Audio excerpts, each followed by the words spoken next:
창밖에 칼바람이 칼날처럼 휘몰아치며 윙윙거렸다. 듣기만 해도 마음이 스산해지는 소리였다. 나는 앞치마를 두르고 오후 내내 푹 고아낸 삼계탕을 뚝배기에서 조심스럽게 탕그릇으로 옮겨 담고 있었다. 진한 향기가 주방 전체에 가득 찼다. 오늘은 남편 김진우와 나의 결혼 5주년 기념일이다. 나는 일부러 일찍 퇴근해서 그가 좋아하는 음식들로 한상 가득 차렸다. 물론 그가 이날을 전혀 기억하지 못할 수도 있다는 것을 마음속으로는 잘 알고 있었다. 작년에도, 재작년에도 그는 일이 바쁘다는 핑계로 까맣게 잊어버렸으니까. 하지만 나는 여전히 희미한 희망을 품고 있었다. 막탕 그릇을 식탁 중앙에 놓았을 때 초인종이 미친 듯이 울리기 시작했다. 한 번 한 번 다급해지는 소리가 심상치 않은 초조함을 드러냈다. 내 심장이 쿵 하고 내려앉았다. 이 시간에 누구지? 진우 씨는 열쇠를 가지고 다닐 텐데. 택배인가? 하지만 주문한 물건이 없는데. 손을 닦고 종종걸음으로 달려가 문을 열었다. 문이 열리자 매서운 한기가 먼저 훅 끼쳐들어와 나는 소름이 돋았다. 문 밖에는 놀랍게도 시어머니 최영자 여사와 그 뒤에 목을 움츠리고 서 있는 시누이 김유라가 있었다. 유라의 눈은 썩은 복숭아처럼 퉁퉁 부어 있었다. 시어머니 역시 눈가가 벌갰고 머리카락은 바람에 날려 헝클어진 지푸라기 같았으며 얼굴에는 근심과 처량함이 가득했다. 어머니, 아가씨, 두 분, 어쩐 일로 갑자기 오셨어요? 이렇게 추운 날에. 어서 들어오세요. 어서요. 나는 급히 몸을 비켜 그들을 안으로 들였다. 하지만 마음속에서는 불길한 예감이 피어올랐다. 시댁은 강북에 있어 우리가 사는 판교의 이 고급 주택 단지와는 꽤 멀었다. 이 깊은 밤에 울상인 유라까지 데리고 온 것을 보니 분명 좋은 일은 아닐 터였다. 시어머니는 집에 들어오자마자 신발도 갈아 신지 않고 흙탕물이 묻은 신발 바닥 그대로 반짝이는 마룻바닥을 밟았다. 거실의 가죽 소파에 털썩 주저앉은 그녀는 허벅지를 치며 통곡하기 시작했다. 서연아, 나 이제 못 살겠다. 이놈의 인생, 더는 못 살겠어. 유라는 겁먹은 토끼처럼 시어머니 곁에 바싹 붙어 앉아 고개를 푹 숙인 채 어깨를 들썩이며 작게 흐느꼈다. 그 모습이 참으로 가련해 보였다. 만약 내가 그녀의 본성을 몰랐더라면 말이다. 나는 마음속의 짜증을 억누르고 정수기에서 따뜻한 물 2잔을 따라 건넸다. 최대한 부드러운 목소리로 말했다. 어머니, 우선 물 한 잔 드시고 진정하세요. 도대체 무슨 일이세요? 아가씨는 왜 그래요? 작년에 유라는 성대하게 시집을 갔다. 건설 자재 사업으로 돈을 벌었다는 남자와 함께 남쪽 지방으로 내려갔다. 당시 시어머니는 만나는 사람마다 딸이 복이 많아 재벌 사위를 얻었다고 자랑했었다. 그런데 이게 얼마만인가? 어쩌다 이런 흉한 꼴로 돌아왔을까? 시어머니는 물컵을 받아들고는 쳐다보지도 않은 채 티테이블 위에 내려놓았다. 그리고는 내 손을 꽉 잡았다. 얼음장 같은 손가락이 나를 아프게 찔렀다. 그녀는 콧물 눈물을 쏟아내며 하소연하기 시작했다. 서연아, 너는 모른다. 우리 유라가 얼마나 팔자가 센지. 사람 같지도 않은 놈한테 시집을 가서 겉은 멀쩡해 보여도 술만 취하면 마누라를 패는 짐승이었어. 유라가 거기서 아는 사람 하나 없이 맞아도 소리 한 번 못 내고 살았단다. 이번에는 다리가 부러질 뻔해서 겨우 몰래 도망쳐 온 거야. 몸에는 돈 한 푼 없고 온몸에 멍자국이랑 이혼 서류 한 장만 들고서. 아이고, 내 불쌍한 딸아. 시어머니의 울음소리가 한 옥타브 더 높아졌다. 유라의 흐느낌도 때맞춰 엉엉 우는 소리로 변했. 그 말을 들으니 내 마음은 오만 가지 감정으로 복잡했다. 솔직히 유라가 가정폭력을 당했다는 말에 같은 여자로서 동정심과 안쓰러움이 들었다. 하지만 시어머니의 과장된 연기와 울면서도 슬쩍슬쩍 내 반응을 살피는 유라의 눈빛을 보니 그 약간의 동정심마저 사그라들었다. 나는 입을 열어 위로의 말을 건네려 했다. 사람이 돌아왔으니 다행이다. 앞으로 차차 나아질 거다 같은 의례적인 말들을 하려던 참이었다. 그때 현관문에서 열쇠가 돌아가는 소리가 들리고 발소리가 들려왔다. 남편 김진우가 퇴근한 것이다. 진우 씨는 빳빳한 정장 차림이었고 접대를 마치고 온 듯 얼굴에 약간의 술기운이 있었다. 그는 집에 들어서자마자 거실의 광경을 보고는 눈에 띄게 굳어지며 미간을 찌푸렸다. 어머니, 유라야, 너희가 웬일이야? 이게 무슨 상황이야? 시어머니는 구세주를 만난 듯 즉시 소파에서 벌떡 일어나 진우 씨에게 달려갔다. 그리고는 유라의 비참한 사정을 더욱 처절한 어조로 반복해서 설명했다. 유라가 지금 갈 곳도 없고 돈도 한 푼 없는 버려진 강아지처럼 불쌍하다는 점을 특히 강조했다. 진우 씨는 들으면서 얼굴이 점점 굳어졌다. 그는 유라 앞으로 다가가 위에서 아래로 그녀를 쳐다보며 가부장적인 말투로 물었다. 유라야, 오빠한테 솔직히 말해봐. 그 자식이 정말 너를 때렸어? 유라는 눈물 어린 눈을 들어 가터프게 고개를 끄덕였다. 그러고는 큰 용기를 낸 듯 스웨터 소매를 걷어 올렸다. 하얀 팔뚝에 시퍼렇게 든 멍자국이 끔찍했다. 진우 씨는 그것을 보자마자 불같이 화를 내며 티테이블을 세게 내리쳤다. 그 바람에 컵들이 덜컹거렸다. 미친 자식, 감히 김진우 동생을 건드려. 이혼? 잘했어. 그런 집안은 진작에 끝냈어야지. 시어머니는 진우 씨의 태도를 보고 즉시 기회를 놓치지 않고 그의 팔을 꽉 잡았다. 눈물이 그렁그렁한 채로 말했다. 진우야, 지금 유라 꼴을 좀 보렴. 우리 집은 낡고 좁은 원룸이라 돌아서기도 힘들어. 도저히 같이 살 수가 없어. 그렇다고 혼자 밖에 나가서 방을 얻어 살게 하면 내 마음이 기름에 지져지는 것 같아서 어찌 편히 있겠니. 그러니 유라를 당분간 너희 집에 좀 데리고 있어주면 안 될까? 너희 이 큰 집은 3층이나 되고 빈 방도 많잖아. 사람 하나 더 있어도 떠들썩하고 좋지. 나도 마음이 놓이고 내 심장이 쿵 하고 내려앉았다. 마치 커다란 돌덩이가 얼음 구덩이 속으로 떨어진 것처럼 순식간에 차갑게 식어버렸다. 우리 집에 산다고? 장기간? 나는 진우 씨를 쳐다보았다.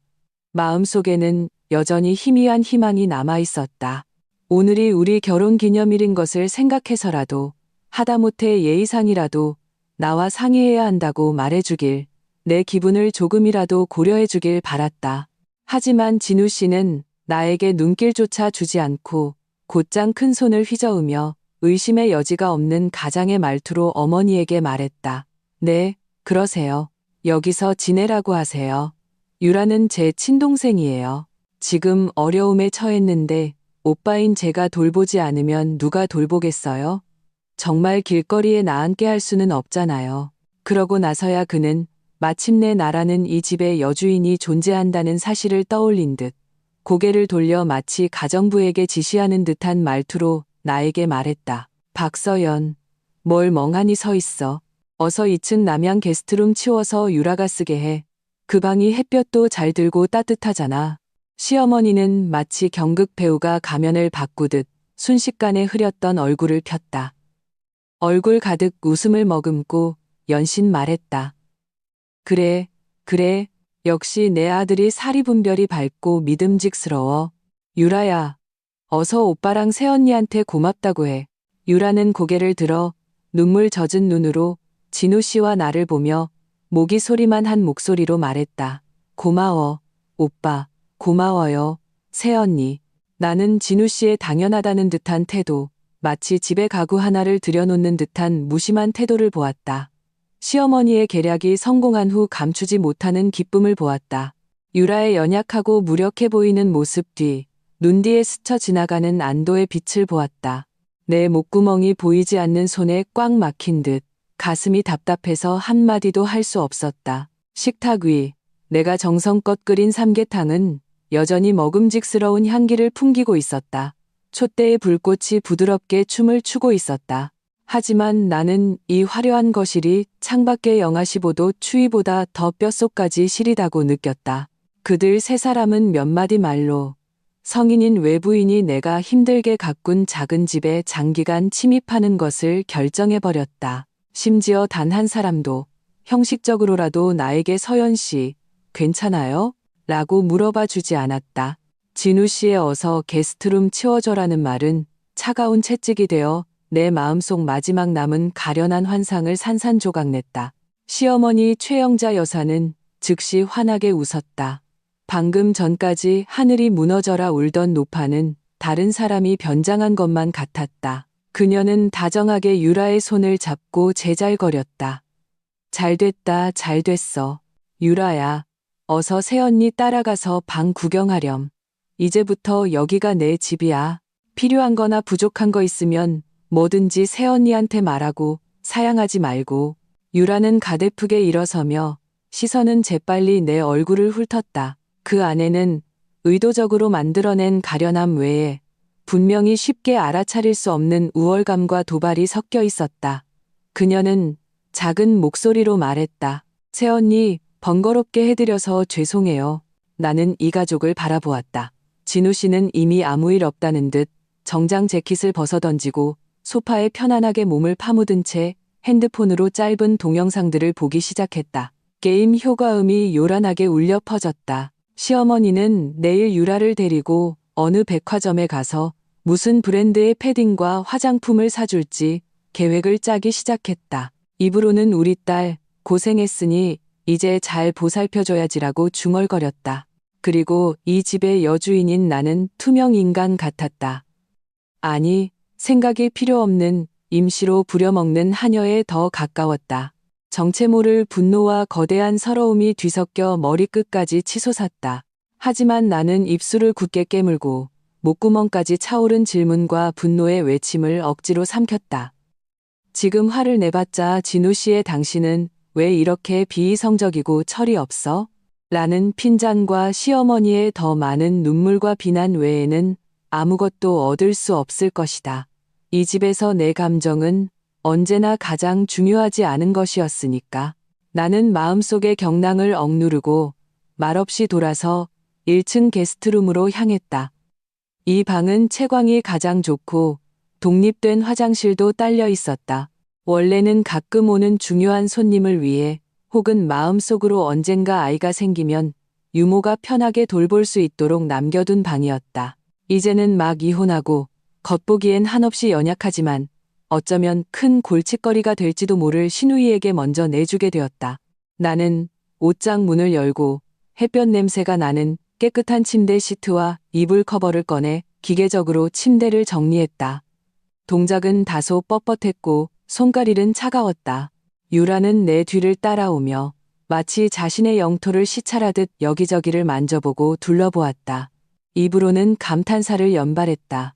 새언니, 이 집 정말 크고 예쁘네요. 인테리어도 멋지고요. 이 게스트룸은 제가 남쪽에서 살던 그 작은 쪽방보다 훨씬 좋네요. 넓고 밝고. 나는 대꾸하지 않고 계속 손을 움직였다. 그녀가 다시 말했다. 말투에는 적절한 난처함이 섞여 있었다. 새언니, 제가 이번에 너무 급하게 오느라 아무것도 못 챙겨왔어요. 갈아입을 옷도 변변한 게 없고 이 옷도 며칠째 입고 있는 거예요. 나는 몸을 일으켜 베개를 툭툭 치며 담담하게 말했다. 오늘은 일단 이걸로 버티고 내일 오빠한테 시간 내서 백화점 데려가서 계절에 맞는 옷 몇 벌 사달라고 해요. 나는 오빠라는 단어를 조금 더 힘주어 말했다. 누가 그녀의 직계 가족인지 상기시켜주기 위해서였다. 그때 거실 구석에서 배경처럼 조용히 담배를 피우던 시아버지 김대산 씨가 뒷짐을 지고 느릿느릿 게스트룸 문 앞으로 걸어왔다. 그는 평소 집에서 말이 거의 없었고 집안의 큰일은 남자가 결정해야 하고 자질구레한 집안일은 언급할 가치도 없다고 여기는 약간은 가부장적인 사람이었다. 하지만 그가 입을 열 때마다 그 말은 종종 최종 결론과도 같은 무게를 지녔다. 그는 문가에 서서 눈을 가늘게 뜨고 방을 훑어본 후 나를 쳐다보았다. 그리고는 거실을 향해 그의 짙은 사투리가 섞인 목소리로 외쳤다. 진우야, 이리 좀 와봐라. 할 얘기가 있다. 진우 씨는 한창 게임의 중요한 순간이었는지 귀찮다는 듯이 대답했다. 잠시만요. 이 판 거의 다 끝났어요. 김대산 씨는 미간을 찌푸렸지만 더 이상 재촉하지는 않았다. 하지만 안색은 좋지 않았다. 잠시 후 진우 씨가 마지못해 핸드폰을 내려놓고 어슬렁거리며 다가왔다. 아버지, 무슨 일이세요? 유라 여기 지내는 거 문제없어요.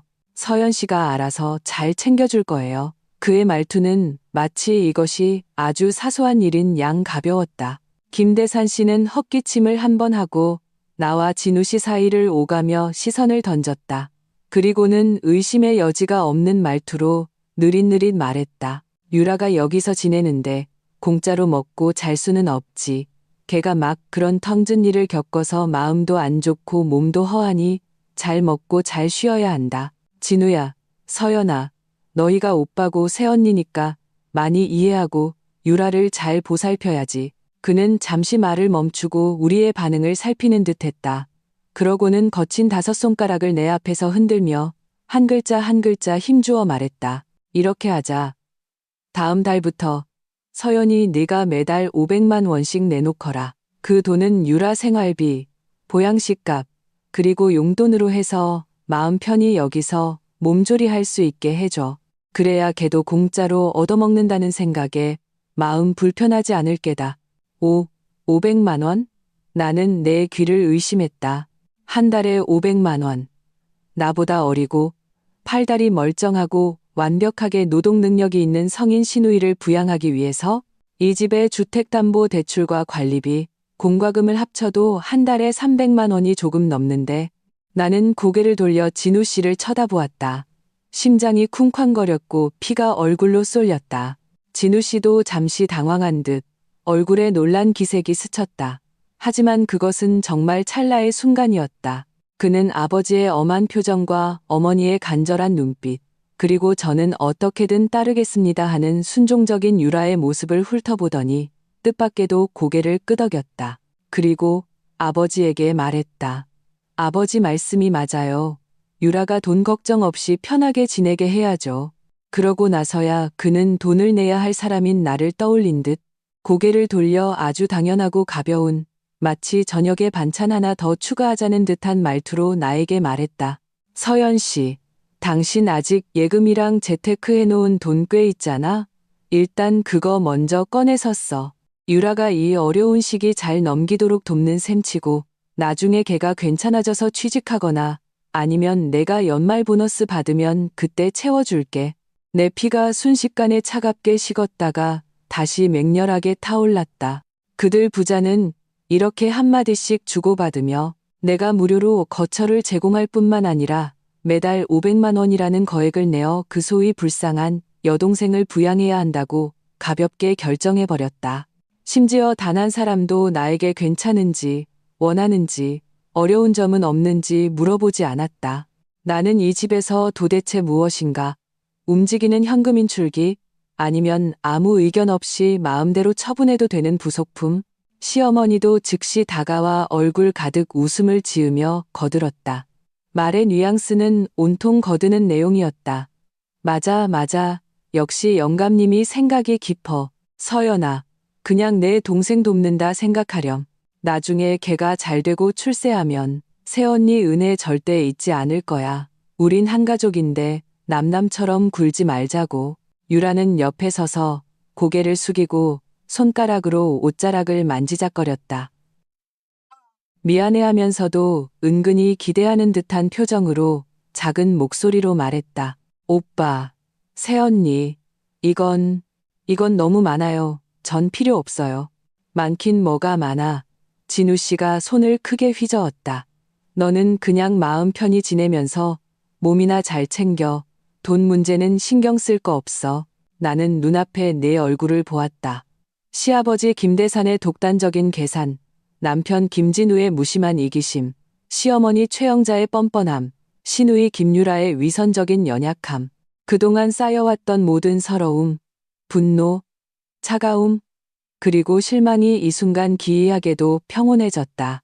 마치 펄펄 끓는 기름에 찬물을 확 끼얹은 것처럼 순식간에 냉각되고 응고되어 뼛속까지 시린 냉기와 죽음 같은 고요함만 남았다. 나는 이 집에서 무슨 말을 해도 소용없다는 것을 알았다. 내 의견, 내 감정, 내 재산은 그들에게 마음대로 처분할 수 있는 것들이었다. 그들이야말로 피로 이어진 한 가족이었다. 그리고 나, 박서연은 끊임없이 희생해야만 겨우 받아들여지는 외부인이었다. 나는 울지도, 소리치지도, 심지어 한마디 반박도 하지 않았다. 나는 그저 진우 씨를 5년 동안 한 침대에서 잠을 잤던 이 남자를 바라보았다. 아주 가볍게, 거의 들리지 않을 정도로 말했다. 아, 그래요? 그리고 나는 그들을 지나쳐 곧장 주방으로 걸어갔다. 이미 차갑게 식어버린 내가 그의 결혼 5주년 기념일을 위해 정성껏 준비했던 삼계탕을 가지러 내 손은 아주 안정적이어서 한 방울도 흘리지 않았다. 하지만 나는 알았다. 어떤 것은 이 순간부터 완전히 부서져 다시는 붙일 수 없다는 것을. 이 삼계탕, 그들은 맛있다고 생각할지 모르지만 나는 단 한 숟가락도 삼킬 수 없었다. 명확하고 냉혹한 생각이 마치 얼음을 깨는 예리한 칼날처럼 내 마음속 깊은 곳에서 맹렬하게 솟아올랐다. 이 집, 이 사람들, 가치가 없다. 나는 떠나야 한다. 그리고 오늘의 탐욕과 뻔뻔함에 대해 뼈아픈 대가를 치르게 해야 한다. 그 이른바 결혼기념일 저녁 식사는 결국 극도로 기이한 분위기 속에서 끝났다. 나는 거의 젓가락을 들지 않았다. 뱃속에 차가운 돌덩이가 들어찬 것 같았다. 진우 씨는 오히려 입맛이 좋았다. 아마도 여동생의 거처 문제를 해결했다고 생각해서인지 기분이 좋아 보였고 삼계탕도 2그릇이나 더 먹었다. 시어머니는 계속해서 유라에게 반찬을 집어주며 많이 먹어라. 이렇게 말라서 어떡하니라고 중얼거렸다. 유라는 조금씩 먹으면서도 시선은 때때로 나를 향했다. 그 눈빛에는 떠보는 듯한 그리고 쉽게 알아차릴 수 없는 우월감이 섞여 있었다. 시아버지 김대사는 말없이 식사하며 가끔 고개를 들어 나를 쳐다보았다. 그의 눈빛은 깊어서 무슨 생각을 하는지 알 수 없었다. 식사를 마치고 내가 그릇을 치우려고 일어서자 시어머니가 즉시 말했다. 유라야, 어서 새언니 설거지하는 거 도와드려. 앉아만 있지 말고. 유라는 네라고 대답하며 일어섰지만 행동은 꾸물거렸다. 나는 말없이 접시들을 겹쳐들고 주방으로 들어갔다. 진우 씨는 이미 소파로 돌아가 핸드폰 게임을 계속하고 있었다. 싱크대에 쌓인 기름진 그릇들을 보며 나는 처음으로 이 시누이에 대해 강한 거부감을 느꼈다. 그녀의 등장은 마치 맑은 물에 떨어진 한 방울의 먹물처럼 나의 평온했던 삶을 순식간에 오염시켰다. 나는 그릇들을 식기세척기에 넣고 스위치를 눌렀다. 기계에 윙윙거리는 소리가 울렸다. 나는 조리대에 기댄 채 온몸에 힘이 빠지는 것을 느꼈다. 500만 원. 매달 500만 원. 시아버지의 무표정한 얼굴과 진우 씨의 당연하다는 듯한 말투가 내 머릿속에서 번갈아 나타났다. 이것은 상의가 아니었다. 통보이자 명령이었다. 그들은 무슨 자격으로, 단지 내가 김진우와 결혼했다는 이유만으로 그들 가족에게 피를 빨려야 마땅한가? 내가 돈이 없는 것은 아니었다. 결혼 전 디자인 스튜디오를 운영하며 꽤 많은 돈을 모았고 부모님이 주신 예단까지 합치면 상당했다. 결혼 후에도 내 수입이 항상 진우 씨보다 높았지만 나는 그 돈에 손을 댄 적이 없었다. 그것은 나의 자존심이자 버팀목이었다. 진우 씨도 그 돈의 존재를 알고 있었다. 그는 농담 삼아 내 비자금이라고 불렀고 어차피 집에 돈이 부족한 것도 아니니 내 돈은 내가 알아서 용돈으로 써라고 말하기도 했다. 이제 와서 보니 그것은 존중이 아니라 이미 그 돈을 자기 주머니 속의 것으로 여기고 필요할 때만 손을 뻗으려는 속셈이었던 것이다. 오싹한 한기가 등골을 타고 올라왔다. 오늘 그들은 유라를 위해 500만 원을 요구했다. 내일은 시부모님의 노후 자금으로 0만 원을 요구할 수도 있다. 그 다음은 내 월급 전부를 상납하라고 할지도 모르는 일이다. 이 집에서 나에게 무슨 자주권이 있단 말인가? 내가 힘들게 일하고 이 집의 품위를 유지하기 위해 노력한 것이 결국 그들 가족 전체, 심지어 갑자기 튀어나와 내가 부양해야 하는 시누이까지 먹여 살리기 위해서였단 말인가? 안 된다. 절대로 안 된다. 이혼, 반드시 이혼해야 한다. 이 결혼은 더 이상 유지할 의미가 없다. 진우 씨 마음속에는 내가 전혀 없고 오직 그에 채워지지 않는 원가족만 있을 뿐이다. 하지만 이혼은 그렇게 간단한 문제가 아니다. 재산 분할이 가장 큰 난관이다. 이 집은 비록 내가 초기 자금의 대부분을 댔지만 등기부 등본에는 우리 두 사람의 이름이 올라가 있어 부부 공동 재산에 속한다. 정상적인 법적 절차를 밟는다면 절반으로 나뉜 가능성이 크다. 내가 힘들게 번 돈을 왜 내 감정을 조금도 고려하지 않는 이 남자에게 절반이나 줘야 하는가? 게다가 이혼 과정은 길고 그동안 유라는 계속 여기에 머물 것이다. 매달 500만 원이라는 무리한 요구를 그들이 쉽게 포기할까? 아마 더 심하게 나를 압박할 것이다. 수동적으로 당할 수만은 없다. 내가 주도권을 잡아야 한다. 그들이 정신 차리기 전에 그들이 피를 빨아먹을 수 있는 모든 통로를 완전히 차단해야 한다. 대담하다 못해 거의 미친 것 같은 계획이 내 마음속에서 빠르게 형태를 갖추었다. 집을 판다. 즉시 이 집을 팔아버린다. 이것이 가장 빠르고 철저한 해결책이다. 집이 없어지면 유라는 자연히 머물 곳이 없어지고 매달 500만 원이라는 요구도 허공 속의 메아리가 될 것이다. 그리고 집을 판 돈은 잘만 처리하면 내가 대부분 혹은 전부를 되찾을 수 있을 것이다. 초기 자금의 은행 이체 기록은 내가 모두 온전하게 보관하고 있으니까. 이 생각에 심장이 갑자기 빠르게 뛰고 피가 머리로 쏠렸다. 배수진을 치고 마지막 결전을 벌이는 것이다. 이 숨막히는 진흙탕 속에서 서서히 말라 죽기보다는 차라리 온 힘을 다해 한번 싸워서 스스로 살 길을 찾는 편이 낫다. 나는 주방 문으로 가서 조용히 문을 살짝 열었다. 거실에서는 진우 씨가 여전히 게임을 하고 있었고 유라는 옆에 앉아 핸드폰을 만지작거리고 있었다. 시어머니는 사과를 깎고 있었다. 평화로운 광경이었다. 그들은 아마 꿈에도 생각하지 못할 것이다. 지금 주방에 서 있는 내가 어떤 결심을 했는지를. 나는 조용히 문을 닫고 차가운 문에 등을 기댄 채 심호흡을 했다. 핸드폰을 꺼냈다. 화면에 불빛이 나의 굳은 결심을 비췄다. 나는 주소록에서 한 이름을 찾았다. 부동산 중개인 장 팀장. 이전에 그는 여러 번 나에게 집을 팔 의향이 있는지 물어왔었고 나는 계속 거절했었다. 이제는 내가 먼저 그를 찾아야 할 때였다. 나는 문자 메시지를 작성했다. 흥분으로 손가락이 미세하게 떨렸지만 말투는 최대한 침착하게 유지했다. 장 팀장님, 안녕하세요. 판교 아름다운 마을 근, 다르, 동, 소유주 박서연입니다. 제 명의의 주택을 매도하기로 결정했습니다. 급매로 시세보다 15% 저렴하게 내놓을 수 있습니다. 단, 전액 현금 지불 조건이며 일주일 내에 거래를 완료해야 합니다. 관심 있는 매수자가 있다면 내일 오전 10시에 단지 앞 카페 라운에서 자세한 이야기 나누고 싶습니다. 전송 버튼을 누르는 순간 마치 운명을 바꾸는 버튼을 누르는 것 같았다. 심장은 천둥처럼 울렸지만 이상하게도 마음은 지극히 평온했다. 심지어 곧 해방될 것 같은 가벼움마저 느껴졌다. 몇 초 후 핸드폰이 밝아졌다. 장 팀장의 답장이 빠르게 떴다. 사모님, 정말이십니까? 판교 아름다운 마을 주택을 시세보다 15% 싸게요? 게다가 전액 현금이라니 세상에. 이건 정말 하늘에서 뚝 떨어진 떡 같은데요. 걱정 마십시오. 문제 없습니다. 이런 조건이면 집은 순식간에 나갑니다. 제가 바로 가장 확실한 고객분께 연락드리겠습니다. 내일 오전 10시 카페 라운에서 꼭 제 시간에 뵙겠습니다. 절대 다른 곳에는 연락하지 마세요.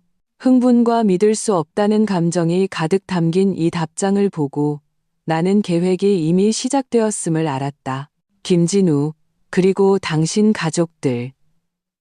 내가 당신들 온 가족을 먹여 살릴 거라는 달콤한 꿈이나 실컷 꾸고 있으시지.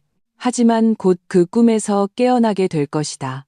나 박서연의 인내를 약함으로 착각한 대가가 얼마나 혹독한지 곧 알게 될 테니 이 영하 15도의 겨울은 이제 막 시작되었을 뿐이다. 다음 날 나는 평소처럼 일어나 간단한 아침 식사를 준비했다. 진우 씨는 유라가 왔다는 핑계로 하루 휴가를 냈다. 그녀를 데리고 옷을 사러 가고 기분 전환도 시켜주겠다고 했다. 아침 식사 때 그는 여전히 어느 고급 백화점에 가서 유라에게 무슨 브랜드의 패딩과 화장품을 사줄지 신나게 계획을 짜고 있었다. 유라야, 너 피부가 다 거칠어졌네. 오늘 오빠가 좋은 화장품 세트 사줄게. 관리 좀 잘해. 진우 씨는 죽을 마시며 말했다. 유라는 수줍게 웃으며 작은 목소리로 말했다. 고마워, 오빠. 오빠 돈 쓰게 해서 어떡해. 돈 쓰긴 뭘. 넌 내 동생인데. 진우 씨는 손을 크게 휘젓고는 나를 향해 고개를 돌려 말했다. 서연 씨, 오늘 일찍 퇴근해. 저녁에 유라 데리고 나가서 맛있는 거 사주자. 환영식 겸해서. 나는 고개를 숙이고 숟가락으로 그릇 안에 흰죽을 저으며 담담하게 내라고 대답했다. 더 이상 말하지 않았다. 결국 또 내가 계산하게 되겠지. 나는 속으로 비웃었지만 겉으로는 조금도 티를 내지 않았다. 시어머니는 아침 일찍 또 전화를 걸어 진우 씨에게 유라에게 가장 좋은 것을 사줘야 한다고, 절대 서럽게 해서는 안 된다고 잔소리를 늘어놓았다. 진우 씨는 그러겠다고 몇 번이고 약속했고 그의 말투에는 능력 있는 오빠로서의 자부심이 가득했다. 9시 15분. 나는 가방을 들고 진우 씨에게 말했다. 나 출근할게요. 진우 씨는 고개도 들지 않았다. 그의 모든 관심은 핸드폰으로 유라에게 사줄 선물을 검색하는 데 쏠려 있었다. 그저 무심하게 어조심해서 다녀와라고 대답할 뿐이었다. 집 대문을 나서자 차가운 공기가 얼굴을 덮쳤다. 하지만 나는 집 안의 그 위선적인 따뜻함보다 훨씬 상쾌하다고 느꼈다. 나는 회사로 가지 않고 곧장 단지 입구의 카페라운으로 향했다. 창가 쪽 구석진 자리에 앉아 아메리카노 한 잔을 시켰다. 9시 50분, 부동산 중개인 장 팀장이 옷차림이 단정하고 기품 있는 중년 남성과 함께 정시에 나타났다. 장 팀장은 나를 보자마자 얼굴 가득 열정적인 미소를 띠고 빠르게 다가왔다. 사모님, 이렇게 일찍 오셨네요. 이분은 왕 사장님이신데 사모님 댁에 관심이 아주 많으십니다. 왕 사장님은 나를 향해 가볍게 고개를 끄덕여 인사했다. 눈빛은 날카로웠지만 무례하지는 않았다. 자리에 앉자마자 장 팀장은 조급하게 왕 사장님의 상황을 설명하기 시작했다. 그는 건실한 사업가로 자금력이 탄탄하며 아들이 연말에 결혼을 앞두고 있어 적당한 신혼집을 급하게 찾고 있다고 했다. 우리 단지의 환경과 구조를 매우 마음에 들어했다. 나는 바로 본론으로 들어갔다. 왕 사장님, 장 팀장님께 제 조건은 들으셨을 겁니다. 이 주택의 소유권은 명확하며 저와 제 남편 김진우 공동 명의입니다. 하지만 제가 매매에 관한 모든 권한을 가지고 있으며 남편의 서명 협조도 확실하게 보장할 수 있습니다. 나는 얼굴색 하나 변하지 않고 말했지만 속으로는 불안했다. 이것은 위험한 도박이었다. 가격은 동일 평형 시장 최저가보다 15% 더 낮춥니다. 이것이 제 최대 양보입니다. 유일한 요구 조건은 전액 현금으로 빠른 거래입니다. 계약 체결 후 80%를 계약금으로 먼저 지급하고 소유권 이전 등기 당일에 잔금을 완납해야 합니다. 그리고 모든 거래 절차는 일주일 내에 완료되어야 합니다.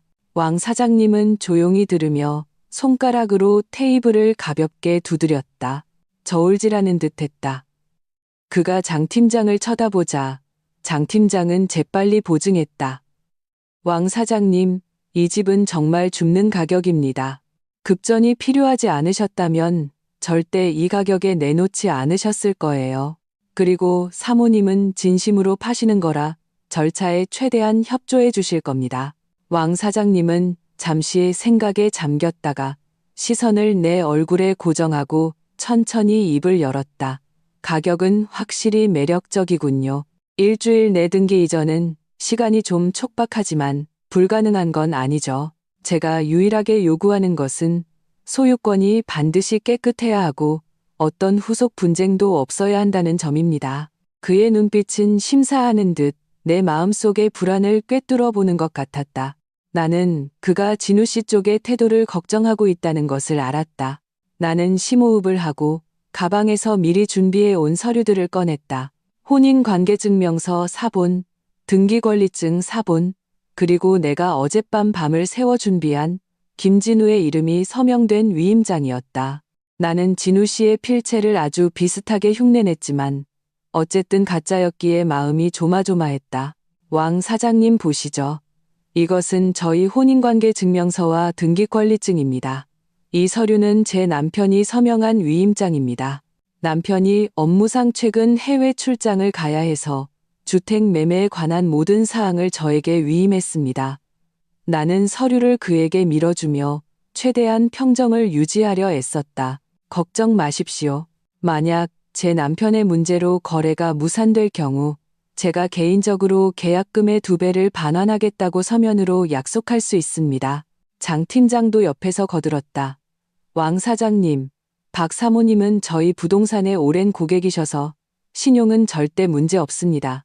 가격을 보십시오. 왕 사장님은 그 위임장을 꼼꼼히 살핀 후 혼인관계 증명서와 등기권리증을 다시 보았다. 그의 미간이 살짝 찌푸려졌다. 공기가 멈춘 듯했다. 내 심장이 목구멍까지 차올랐다. 그가 허점을 알아챌까봐 두려웠다. 이것은 저렴한 집에 대한 그의 욕망과 거래를 성사시키려는 중개인의 열정이 그의 신중함을 이길 것이라는데 건 도박이었다. 마침내 왕 사장님은 고개를 들어 나를 보며 고개를 끄덕였다. 좋습니다, 사모님. 한번 믿어보겠습니다. 우리 협력이 순조롭기를 바랍니다. 계약서 가져오셨습니까?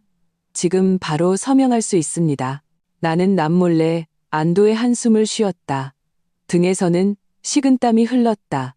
성공했다. 첫 번째이자 가장 중요한 단계를 마침내 넘어섰다. 네, 가져왔습니다. 나는 서류 가방에서 장 팀장이 미리 이메일로 보내준 것을 내가 출력한 계약서를 꺼냈다.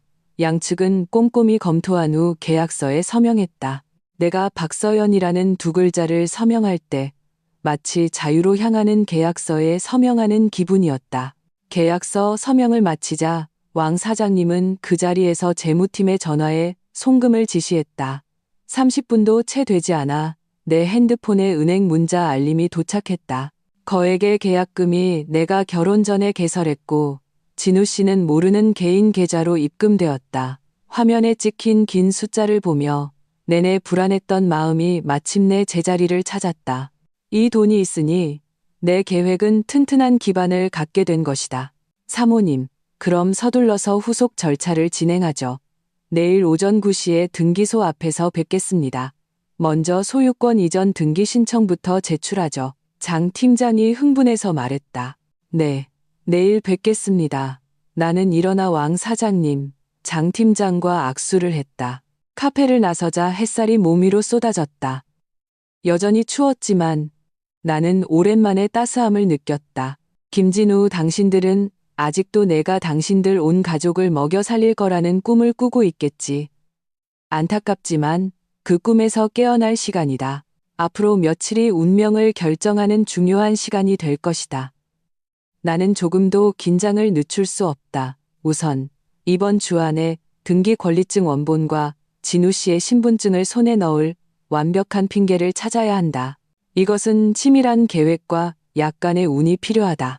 계약금을 받은 것은 만리장성의 첫걸음에 불과했다. 진짜 도전은 일주일 안에 김진우 몰래 부동산 소유권 이전을 완료하는 것이었다. 이를 위해서는 번개 같은 속도와 흠없는 핑계가 필요했다. 카페에서 나온 나는 집에도 회사에도 가지 않았다. 바로 은행으로 가서 방금 입금된 계약금을 더 오래전에 개설해둔 비상용 계좌로 신속하게 이체하여 자금의 안전을 확보했다. 그리고 나는 가장 친한 친구이자 변호사인 강지연에게 전화를 걸었다. 전화가 연결되자 마지연이의 경쾌한 목소리가 들려왔다. 여보세요, 서연아. 이 시간에 웬일이야? 내가 보고 싶었어? 나는 심호흡을 하고 무거운 목소리로 말했다. 지연아, 내 도움이 절실히 필요해.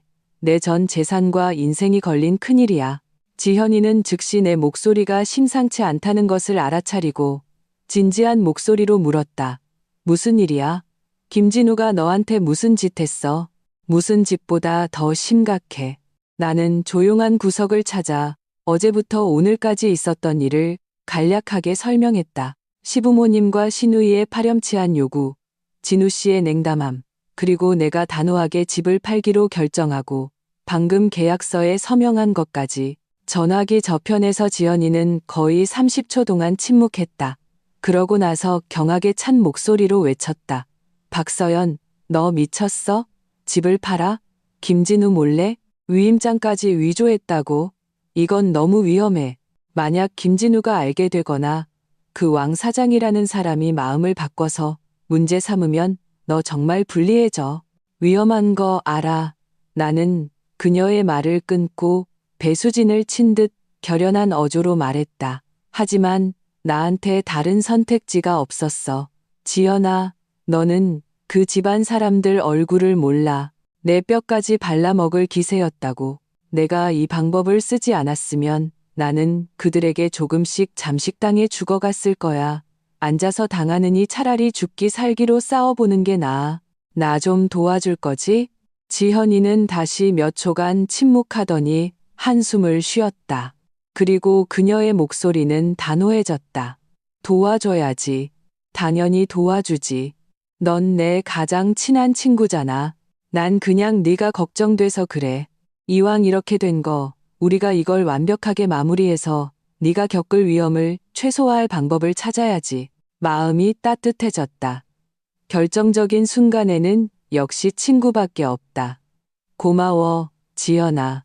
지금 나한테는 두 가지 도움이 필요해.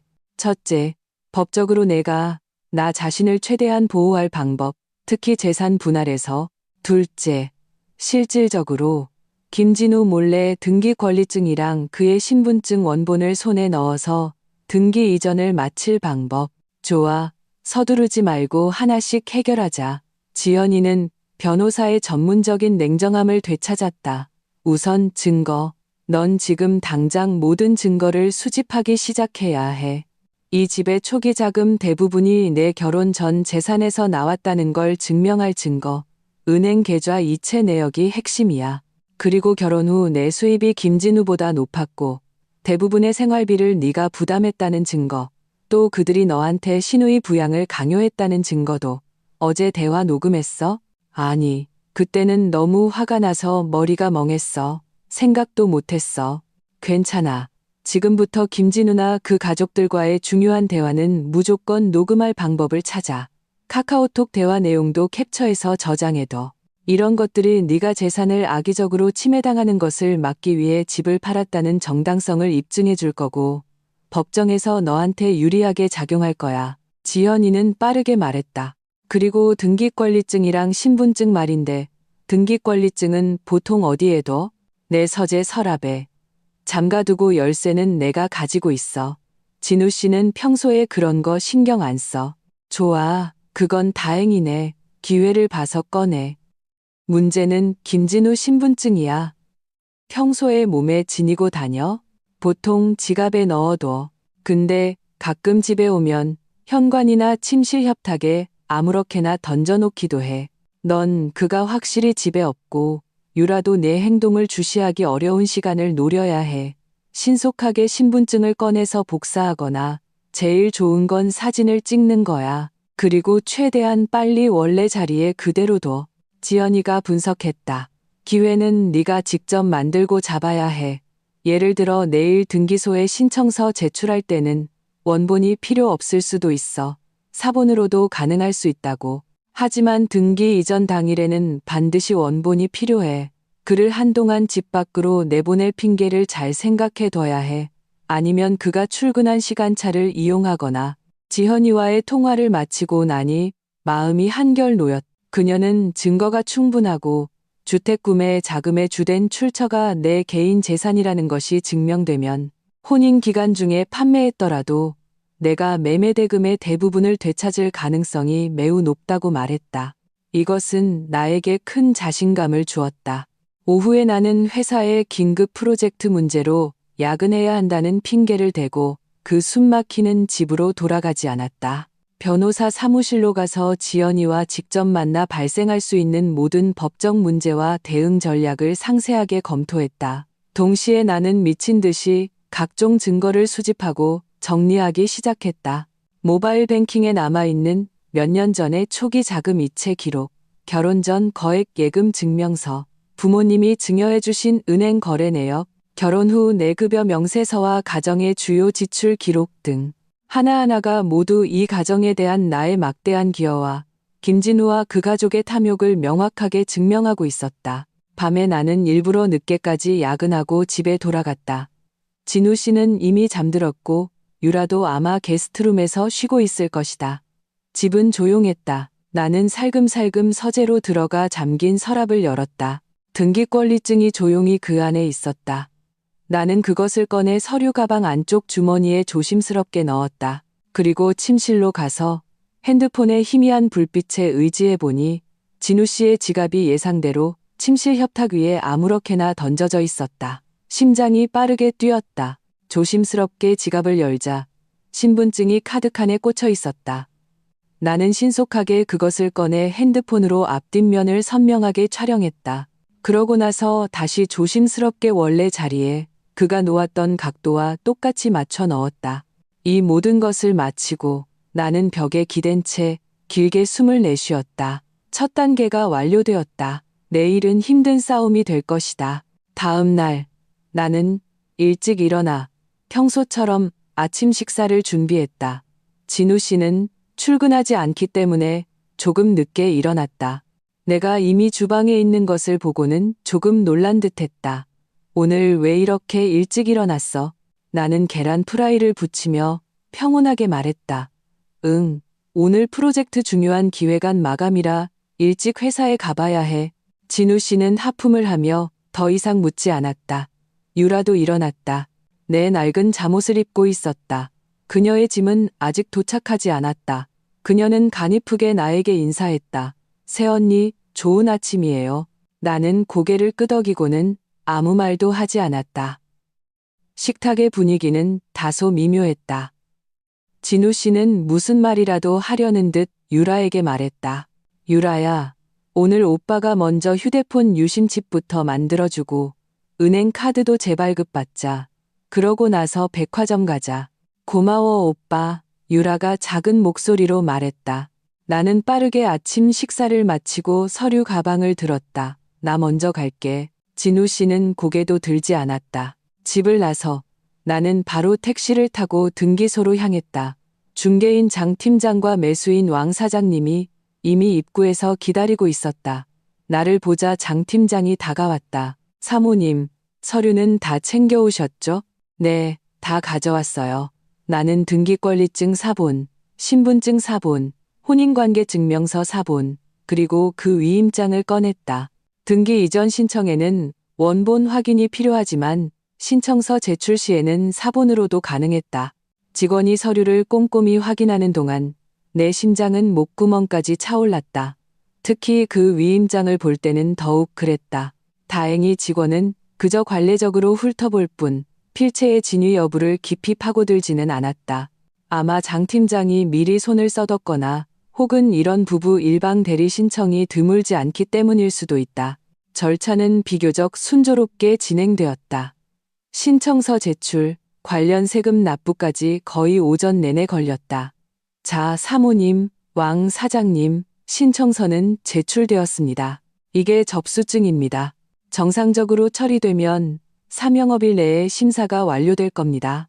심사가 통과되면 양측에 연락드려 정식 등기 이전 수속을 밟고 나머지 세금을 납부한 후 새로운 등기 권리증을 발급받게 됩니다. 직원이 설명했다.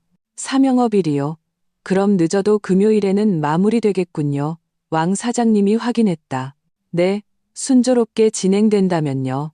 왕 사장님은 고개를 끄덕이고 나를 보았다. 사모님, 그럼 금요일에 뵙겠습니다. 잔금은 등기 이전 당일에 제 계좌로 정확히 입금하겠습니다. 네, 금요일에 뵙겠습니다. 나는 최대한 자연스럽게 미소를 지으려 애썼다. 등기소를 나서자 장 팀장이 흥분해서 말했다. 아주 순조롭네요. 사모님, 왕 사장님, 걱정 마세요. 뒷일은 저한테 맡겨주십시오. 깔끔하게 처리해드리겠습니다. 왕 사장님은 나에게 고개를 끄덕이고 먼저 자리를 떴다. 장 팀장도 후속 업무 처리를 위해 중개사무소로 돌아가야 했다. 나는 홀로 등기소 문 앞에 섰다. 겨울 햇살은 희미했지만 나는 어딘가 비현실적인 따스함을 느꼈다. 계획은 예상외로 순조롭게 진행되고 있었다. 하지만 이럴수록 더욱 경계를 늦출 수 없었다. 가장 중요한 단계인 금요일의 정식 등기 이전. 그때는 등기 권리증과 신분증 원본을 확인해야 한다. 그때 나는 어떻게 진우 씨의 의심을 사지 않고 원본을 꺼낼 수 있을까? 회사로 돌아와 나는 마음이 다른 곳에 가 있는 채로 업무를 처리했다. 오후에 지현이로부터 메시지를 받았다. 이혼 합의서 초안이었다. 그녀는 재산 분할 부분을 나에게 극도로 유리하게 작성했다. 주택 매매 대금이 나의 결혼 전 재산 출자에 기반했으므로 대부분이 나에게 귀속되어야 하며 진우 씨는 극히 일부의 보상금만 받을 수 있다고 명시했다.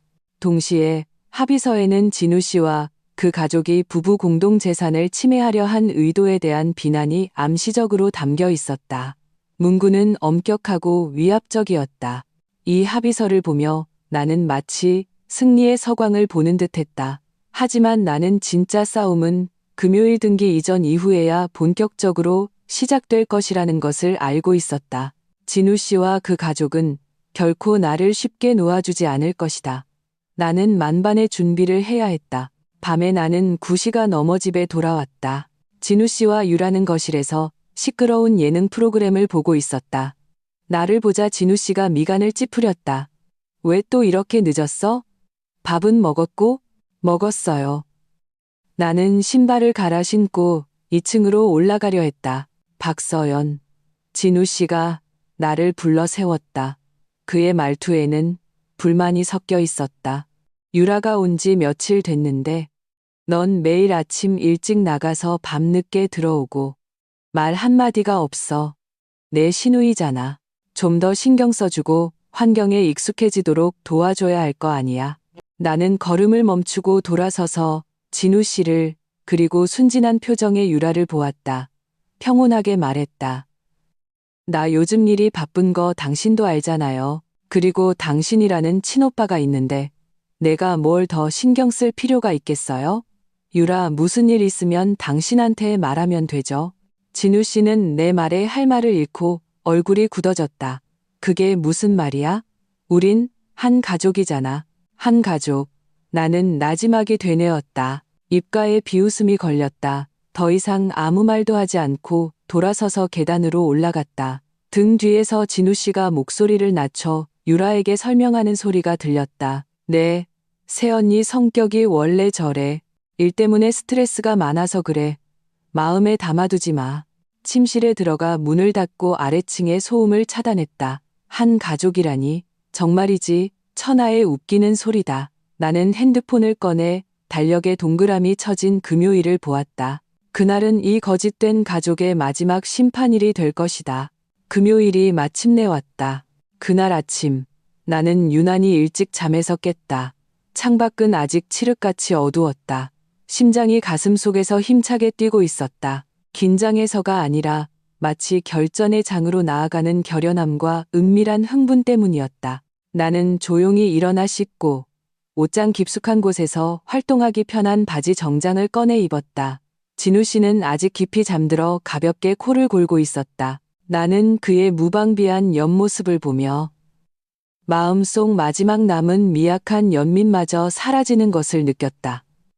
지난 5년의 결혼 생활은 마치 한바탕 꿈과 같았다. 이제 그 꿈에서 깨어날 시간이었다. 나는 미리 챙겨둔 작은 가방을 들었다. 그 안에는 등기권리증, 내 신분증, 주민등록등본, 그리고 가장 중요한 개인 소지품들이 들어있었다. 게스트룸 문 앞에서 잠시 멈췄다. 안은 조용했다. 유라도 아직 자고 있을 것이다. 이 불청객은 오늘 밤 갈 곳이 없어질 것이다. 그렇게 생각하니 어떤 죄책감도 없이 오직 집안을 청소하는 듯한 상쾌함만이 느껴졌다. 나는 소리 없이 아래층으로 내려가 아침 식사를 준비하지 않았다. 오늘부터 그들은 내가 만든 어떤 음식도 먹을 자격이 없다. 식탁 위에 짧은 메모 한 장을 남겼다. 회사에 급한 일 생겨서 2박 3일 출장 가요. 일요일에 돌아올게요. 이것은 시간을 벌기 위한 계책이었다. 일요일에 있을 완전한談判을 위한 시간을. 새벽 6시 30분. 동이 트기 시작할 무렵 공기는 뼛속까지 시렸다. 나는 차를 몰아 집을 떠났다. 뒤돌아보지 않았다. 백미러 속 한때 나의 수많은 환상과 노력이 담겨있던 그 집이 점점 멀어지다가 마침내 길모퉁이에서 사라졌다. 나는 곧장 지현이의 집으로 갔다. 그녀는 이미 일어나 나를 맞아주었다. 얼굴에는 진지함과 걱정이 깃들어 있었다. 다 준비됐어? 나는 고개를 끄덕이며 서류가 든 가방을 그녀에게 건넸다. 응, 여기 다 있어. 이제부터는 너한테 달렸어. 지연이는 가방을 받아들고 내 손을 힘껏 잡아주었다. 걱정 마. 모든 건 계획대로 진행될 거야. 내가 포장이사 업체에 연락해뒀어. 오전 9시에 정확히 도착할 거야. 김진우랑 유라가 낮에 외출할 거 확실해? 확실해. 진우 씨는 오늘 고객이랑 미팅 약속이 있고 유라는 분명 그를 졸라서 백화점에 갈 거야. 어제 봐둔 가방이 있는데 진우 씨가 오늘 사주기로 약속했거든. 나는 냉정하게 분석했다. 지난 며칠간 겉으로는 무관심한 척했지만 사실 그들의 동향을 속속들이 파악하고 있었다. 좋아. 넌 여기서 기다려. 어디 가지 말고. 핸드폰은 켜도 돼. 나 말고는 누구 전화도 받지 마. 지현이가 당부했다. 오전 8시 50분 나는 지연이네 집 커튼 뒤에 서서 핸드폰을 보고 있었다. 예상대로 진우 씨의 전화가 걸려왔다. 나는 화면에 뜨는 이름을 보며 받지 않았다. 전화는 몇 번 울리다 끊겼다. 이어서 카카오톡 음성 메시지가 왔다. 나는 그것을 틀었다. 잠이 덜 깬 짜증 섞인 진우 씨의 목소리가 흘러나왔다. 박서연, 무슨 일이야? 아침부터 출장이라니 미리 말도 안 하고. 유라, 아직 아침도 못 먹었는데 몇 시에 돌아와? 저녁에 유라 환영식 하기로 했잖아. 나는 비웃으며 대화창을 닫았다. 환영식, 찬바람이나 실컷 마시라지. 9시 정각, 내가 예약한 또 다른 팀, 전문 포장이사 팀이 집에 도착해서 작업을 시작했을 것이다. 나는 이미 내 개인 소유의 가치 있는 물품 목록을 미리 정리하고 보관 위치를 표시해 두었다. 내 옷, 신발, 가방, 액세서리, 화장품, 개인 소장 서적, 예술품, 그리고 서재의 모든 내 서류와 컴퓨터까지. 팀은 목록에 따라 효율적이고 조용하게 이 모든 것을 옮겨 내가 미리 임대한 도심의 고급 오피스텔에 있는 비밀 창고로 운반할 것이다. 거실, 식당, 주방의 공용 물품과 진우 씨, 그리고 그의 가족 물건은 하나도 건드리지 않을 것이다.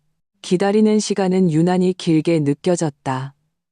나는 지연이의 거실을 서성였다. 계획에 자신이 있었지만 혹시나 진우 씨가 갑자기 돌아오거나 유라가 버티고 나가지 않는 등의 돌발 상황이 생길까봐 걱정되었다. 다행히 모든 것이 순조로웠다.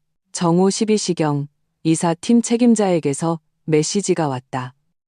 사모님, 지정하신 모든 물품은 전부 확인 후 포장하여 운반 완료했습니다. 댁 내부는 요청하신 대로 원상 복구해 두었습니다. 빈 공간을 제외하고요. 물품 목록과 현장 사진 첨부하오니 확인 바랍니다. 나는 사진을 열어보았다. 한때 내 삶의 흔적으로 가득 찼던 드레스룸은 텅 비어 있었고 서재의 책장도 절반 이상 비어 있었다. 침실에서 내 물건은 모두 사라졌다. 집 전체가 큰 가구는 그대로 있었지만 사람의 온기가 빠져나간 듯한 쓸쓸함이 감돌았다. 이 사진들을 보며 나는 길게 숨을 내쉬었다. 1단계는 완벽하게 끝났다.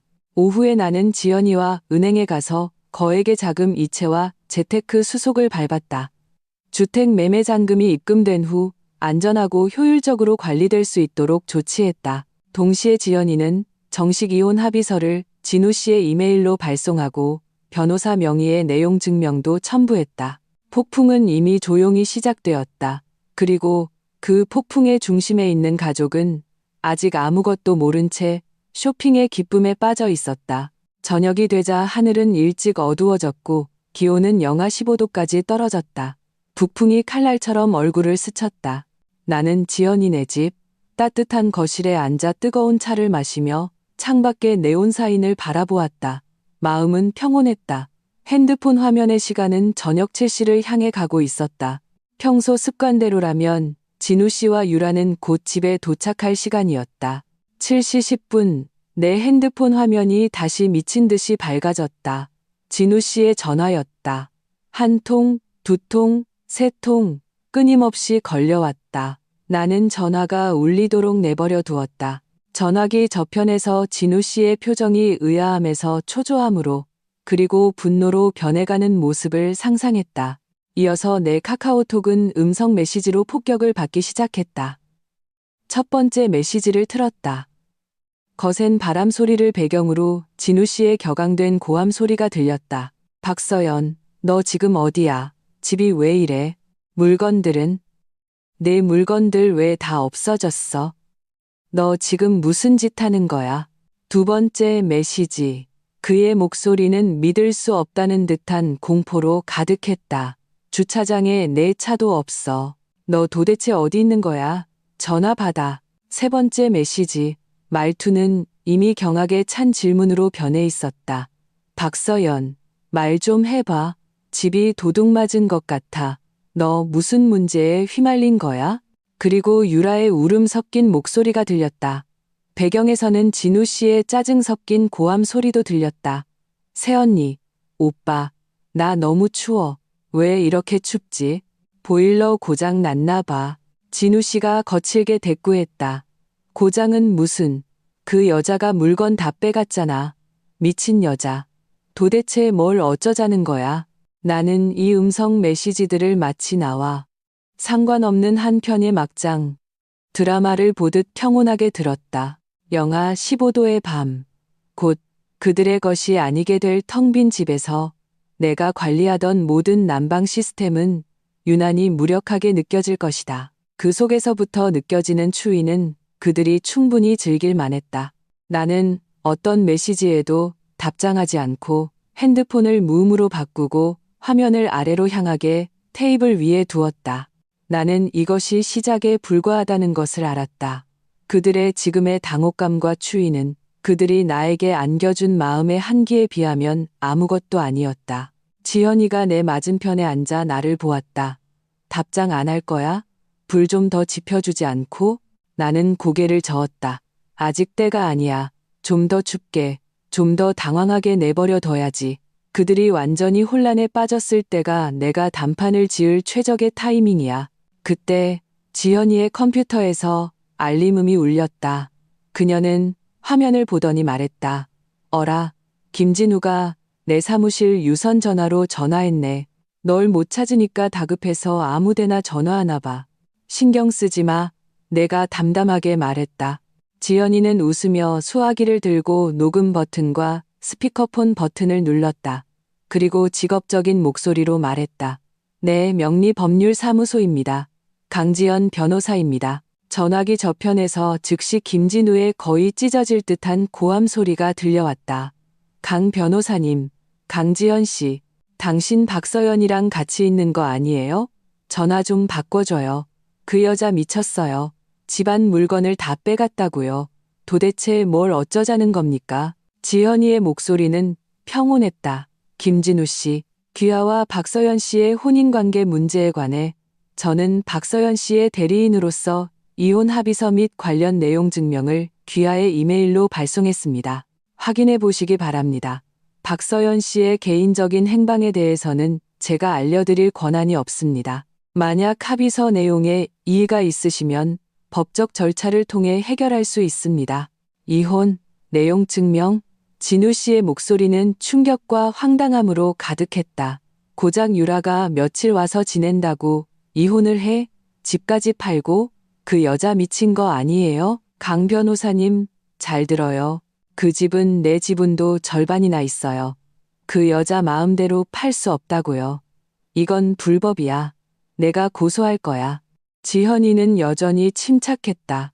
김진우 씨, 박서연 씨의 주택 매매가 법률 규정에 부합하는지 여부는 법이 판단할 것입니다. 이혼 사유에 관해서는 합의서에 명시되어 있습니다. 주된 원인은 귀하 및 귀하의 가족이 박서연 씨에게 가한 심각한 정신적 피해와 그녀의 개인 재산을 침해하려 한 행위에 있습니다. 만약 소송을 고집하신다면 저희도 끝까지 대응할 것이며 관련 증거를 제출할 것입니다. 아, 그리고 한 가지 알려드리자면 제가 알기로 해당 주택의 새로운 소유주가 곧 집을 인수하러 갈 예정이니 이사 준비를 하시는 것이 좋을 겁니다. 그럼 이만. 지현이는 말을 마치고 깔끔하게 전화를 끊었다. 나는 전화기 저편에서 김진우의 표정이 어땠을지 상상할 수 있었다. 분명히 입을 떡 벌리고 얼굴이 새하얗게 질렸을 것이다. 집 매매, 새로운 소유주 인수.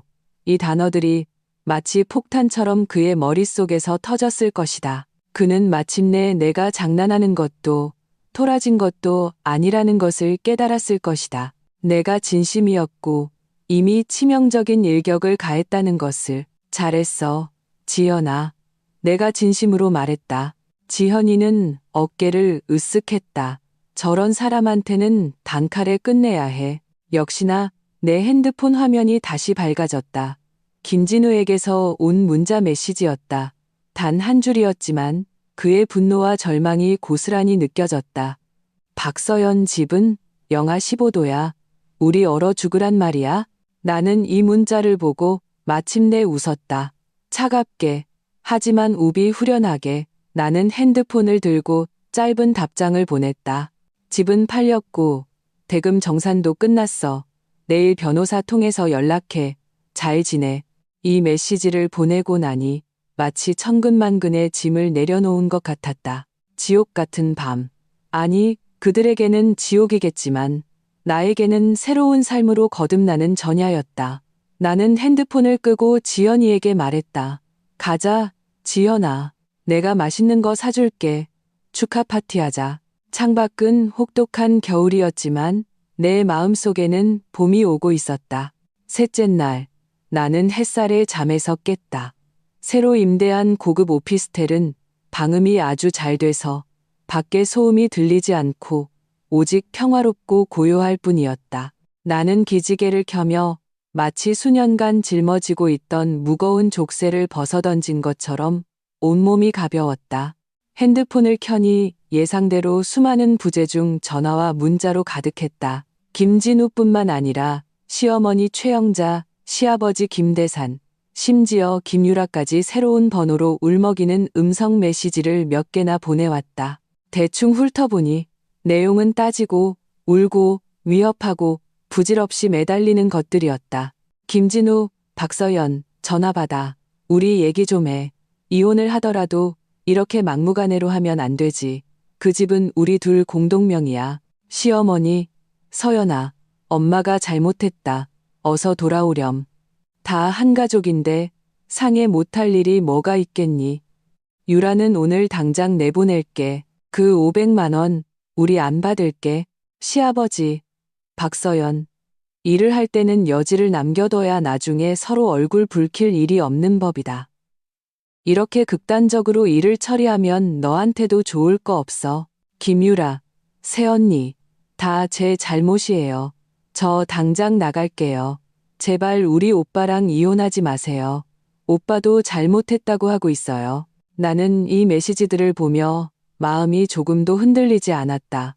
심지어 웃음이 나올 뻔했다. 이제 와서 잘못했다고? 이제 와서 한 가족이라고? 늦었다. 당신들이 나를 만만한 홍시처럼 여기고 현금 인출기 취급할 때는 왜 한 가족이라는 생각을 못했을까? 나는 느긋하게 일어나 정성껏 아침 식사를 차려 먹었다. 그러고 나서야 여유롭게 김진우에게 전화를 걸었다. 전화는 거의 받자마자 연결되었다. 김진우의 쉬고 지친, 그러면서도 다급한 목소리가 들려왔다. 박서연, 드디어 전화 받았네. 너 지금 어디야? 우리 만나서 얘기 좀 해. 얘기할 거 없어. 내 목소리는 파동 하나 없이 평온했다. 이혼 합의서 봤지? 이해 있으면 내 변호사 강지연한테 연락해. 서명하면 재산 분할은 합의서대로 진행될 거야. 서명 안 해. 김진우가 소리쳤다. 그 합의서는 완전히 불공정 계약이야. 왜 집을 네가 대부분 가져가? 그건 부부 공동 재산이라고. 부부 공동 재산? 나는 비웃었다. 김진우, 양심의 손을 얹고 생각해봐. 초기 자금의 80%를 내 결혼 전 재산으로 냈고 대출금도 대부분 내가 갚았어. 지난 5년간 당신이 이 집에 얼마나 보탰는지 당신 마음속으로는 알고 있잖아. 당신 동생이 매달 옷이랑 화장품 사는데 얼마나 썼는지, 당신 부모님이 틈만 나면 와서 돈 타간 건 얼마나 되는지 내가 장부 하나하나 따져줄까? 진우 씨는 내 질문에 할 말을 잃었다. 한참 만에야 기운 없는 목소리로 말했다. 그래도 너 혼자 결정할 수는 없어. 집 하는 것처럼 큰일을 왜 나랑 상의도 안 해? 나는 천하의 웃기는 소리를 들은 것 같았다. 당신이랑 상의하라고? 뭘? 당신 동생이 당당하게 들어와 살 방법을? 내가 기꺼이 매달 500만 원씩 내서 그녀를 부양할 방법을? 김진우, 나 바보 아니야. 당신네 가족이 나를 호구로 생각했으니 내가 판을 엎는다고 원망하지 마. 너 정말 말도 안 통하는군. 김진우가 화가 나서 말을 더듬었다. 어쨌든 난 서명 안 해. 그 집 너 혼자 독차지할 생각 마. 내가 당장 너 고소할 거야. 사적으로 집 팔았다고. 마음대로 해. 나는 아무렇지 않게 말했다. 내가 시끄럽게 굴면 나도 끝까지 가줄게. 근데 하나 알려주자면 다음 주 월요일에 새 집주인이 집 인수하러 갈 거야. 그 전에 나가는 게 좋을걸. 안 그러면 강제로 쫓겨나서 망신당할 수 있으니까. 아, 그리고 내 그 소중한 동생 살 곳도 새로 알아봐야겠네. 계속 당신 따라다니며 길거리에서 살 수는 없잖아? 박서연, 너 정말 독하다. 김진우가 이를 갈며 말했다. 당신네 가족만큼은 아니지. 나는 차갑게 쏘아붙였다. 그리고 다시는 나한테 전화하지 마. 당신 가족들 시켜서 나 괴롭히지도 말고, 안 그러면 당신네 그 더러운 비밀들 세상에 다 까발리는 수가 있어. 예를 들면 당신 동생이 어떻게 상간녀 노릇하다가 결국 차였는지, 당신 부모님이 어떻게 아들 부추겨서 며느리 재산 빼돌리려고 했는지 같은 것들. 마지막에 누가 망신당하는지 한번 보자고. 나는 그의 반응을 기다리지 않고 바로 전화를 끊었다. 그리고 다시 이 번호를 차단했다. 그가 쉽게 포기하지 않을 것이고 앞으로도 계속 귀찮게 하리라는 것을 알았다. 하지만 나는 증거를 쥐고 있고 모든 면에서 정당하며 지연이 같은 전문 변호사의 도움까지 받고 있었다. 나는 두려울 것이 없었다. 김진우와의 전화를 끝내고 나니 속이 후련했다. 오후에 나는 부동산 중개인과 약속을 잡고 임대 아파트 몇 군데를 둘러보았다. 최종적으로 나는 인테리어가 잘 된 원룸형 아파트를 선택했다. 전망이 확 트이고 보안도 철저했다. 즉시 계약서에 서명하고 임대료를 지불했다. 물론 바로 집을 살 수도 있었지만 서두르고 싶지 않았다. 천천히 진정으로 나만의 희망으로 가득 찬 새로운 시작을 위한 공간을 고르고 싶었다. 밤에 나는 아파트의 부드러운 침대에 누워 창밖의 찬란한 야경을 보았다. 미래에 대한 기대로 가슴이 부풀었다. 나를 갉아먹던 그 가정을 떠난 것은 내 인생 최고의 결정이었다. 그리고 이 반격의 싸움에서 나는 이겼다. 월요일 아침, 나는 일부러 일찍 일어나 정성껏 차려입었다. 오늘은 중요한 날이었다. 새 집주인인 왕 사장님이 집을 인수하는 날일 뿐만 아니라 내가 모든 것을 정면으로 마주하고 새로운 삶을 시작하는 첫날이기도 했다. 나는 차를 몰아 예전 집 근처로 갔지만 가까이 다가가지는 않았다. 단지 입구가 잘 보이는 카페에 앉았다. 나는 그 가족이 그곳에서 쫓겨나는 비참한 모습을 내 눈으로 직접 보고 싶었다. 이것은 비열한 고소함 때문이 아니라 과거와 완전히 작별하기 위한 나만의 의식이 필요했기 때문이다. 구시정각, 나는 왕 사장님의 검은색 세단이 정시에 집 앞에 서는 것을 보았다. 그와 함께 내린 두 명의 남자는 양복 차림으로 비서나 변호사처럼 보였다. 그들이 초인종을 누르자 잠시 후 집문이 거칠게 열리고 김진우가 나타났다. 구겨진 잠옷 차림에 머리는 헝클어져 있었고 얼굴은 잿빛이었다. 멀리서도 그의 분노가 느껴졌다. 그들은 문 앞에서 무언가 언쟁을 벌이는 듯했다. 왕 사장님은 진지한 표정으로 서류를 꺼내 설명하는 것 같았고 김진우는 감정이 격해져 계속 손을 휘저었다. 이어서 시어머니 최영자와 김유라도 문으로 뛰쳐나왔다. 유라의 얼굴에는 눈물 자국이 있었고 시어머니는 왕 사장님 일행을 손가락질하며 울부짖는 듯했다. 현장은 한동안 매우 혼란스러웠다. 단지 경비원도 소란을 듣고 다가왔다. 나는 왕 사장님이 전화를 거는 것을 보았고 얼마 지나지 않아 위에 유니폼을 입은 두 사람이 나타났다. 더 높은 직급의 관리자인 듯했다. 그들이 중재에 나섰다. 왕 사장님의 서류는 완벽했고 소유권도 명확했으므로 김진우 가족의 저항은 부질없었다. 언쟁은 거의 1시간 동안 계속되었다. 마침내 나는 김진우가 싸움에서 진 수탉처럼 힘없이 문 앞 계단에 주저앉는 것을 보았다. 시어머니는 여전히 억지를 부리며 울부짖었고 유라는 그 옆에서 울고 있었다. 왕 사장님과 동행한 사람들은 집 상태를 점검하기 시작했다. 조금 더 지나자 이삿짐 트럭 한 대가 와서 집에서 짐을 싣기 시작했다. 간단한 짐꾸러미들이었다. 아마 김진우 가족이 지난 이틀 동안 급하게 임시 거처를 구했거나 아니면 급한 물건만 챙긴 듯했다. 그들이 마치 집 잃은 개처럼 크고 작은 꾸러미들을 좁아 보이는 낡은 차에 쑤셔 넣고 초라하게 차를 몰고 떠나는 모습을 보며 내 마음은 이상하리만치 평온했다. 상상했던 통쾌함 대신 모든 것이 제자리를 찾은 듯한 안도감만이 있었다. 나는 이미 식어버린 커피를 한 모금 마셨다. 쓴맛 뒤에 희미한 단맛이 느껴졌다. 끝났다. 나와 김진우, 그리고 그 집과의 모든 악연은 이 순간 완전히 마침표를 찍었다. 나는 카페를 떠나 차를 몰았다. 더 이상 그 집을 돌아보지 않았다. 그곳은 이미 나와 상관없는 곳이었다. 나는 곧장 변호사 사무실로 갔다. 지연이가 이미 나를 기다리고 있었다. 어땠어? 현장 생중계. 흥미진진했어. 지연이가 웃으며 물었다. 그럭저럭. 예상했던 대로야. 나는 자리에 앉아 그녀가 건네는 물을 받아 마셨다. 그 사람들 갔어? 응. 방금 왕 사장님한테서 문자 왔어. 인수인계 끝났고 잔금도 내 에스크로 계좌로 입금됐다고 지연이가 말했다. 김진우 쪽도 포기한 것 같아. 방금 공중전화로 나한테 전화했는데 목소리가 많이 부드러워졌더라. 이혼 조건 다시 협상할 수 없냐고 묻던데. 협상? 뭘 더 협상해? 나는 눈썹을 치켜떴다. 합의서가 최종 버전이야. 한 글자도 안 바꿔. 서명하면 돈 받고 떠나는 거고 서명 안 하면 법정에서 보자고 해. 나는 시간 많아. 근데 그는 직업 없는 동생에 나이 드신 부모님까지 데리고 얼마나 버틸 수 있을지 어디 한번 보자고. 지연이는 감탄하는 눈으로 나를 보았다. 서연아, 너 정말 다시 태어났네. 지금의 넌 정말 멋지고 이성적이야. 너무 좋다. 나는 웃었다. 다 그렇게 만들어준 사람들 덕분이지. 이제 이혼 합의서 최종 서명이랑 재산 이전 절차 마무리 좀 부탁할게. 난 좀 쉬면서 마음 좀 정리하고 싶어. 문제 없어. 나한테 맡겨. 어디 놀러 가고 싶어?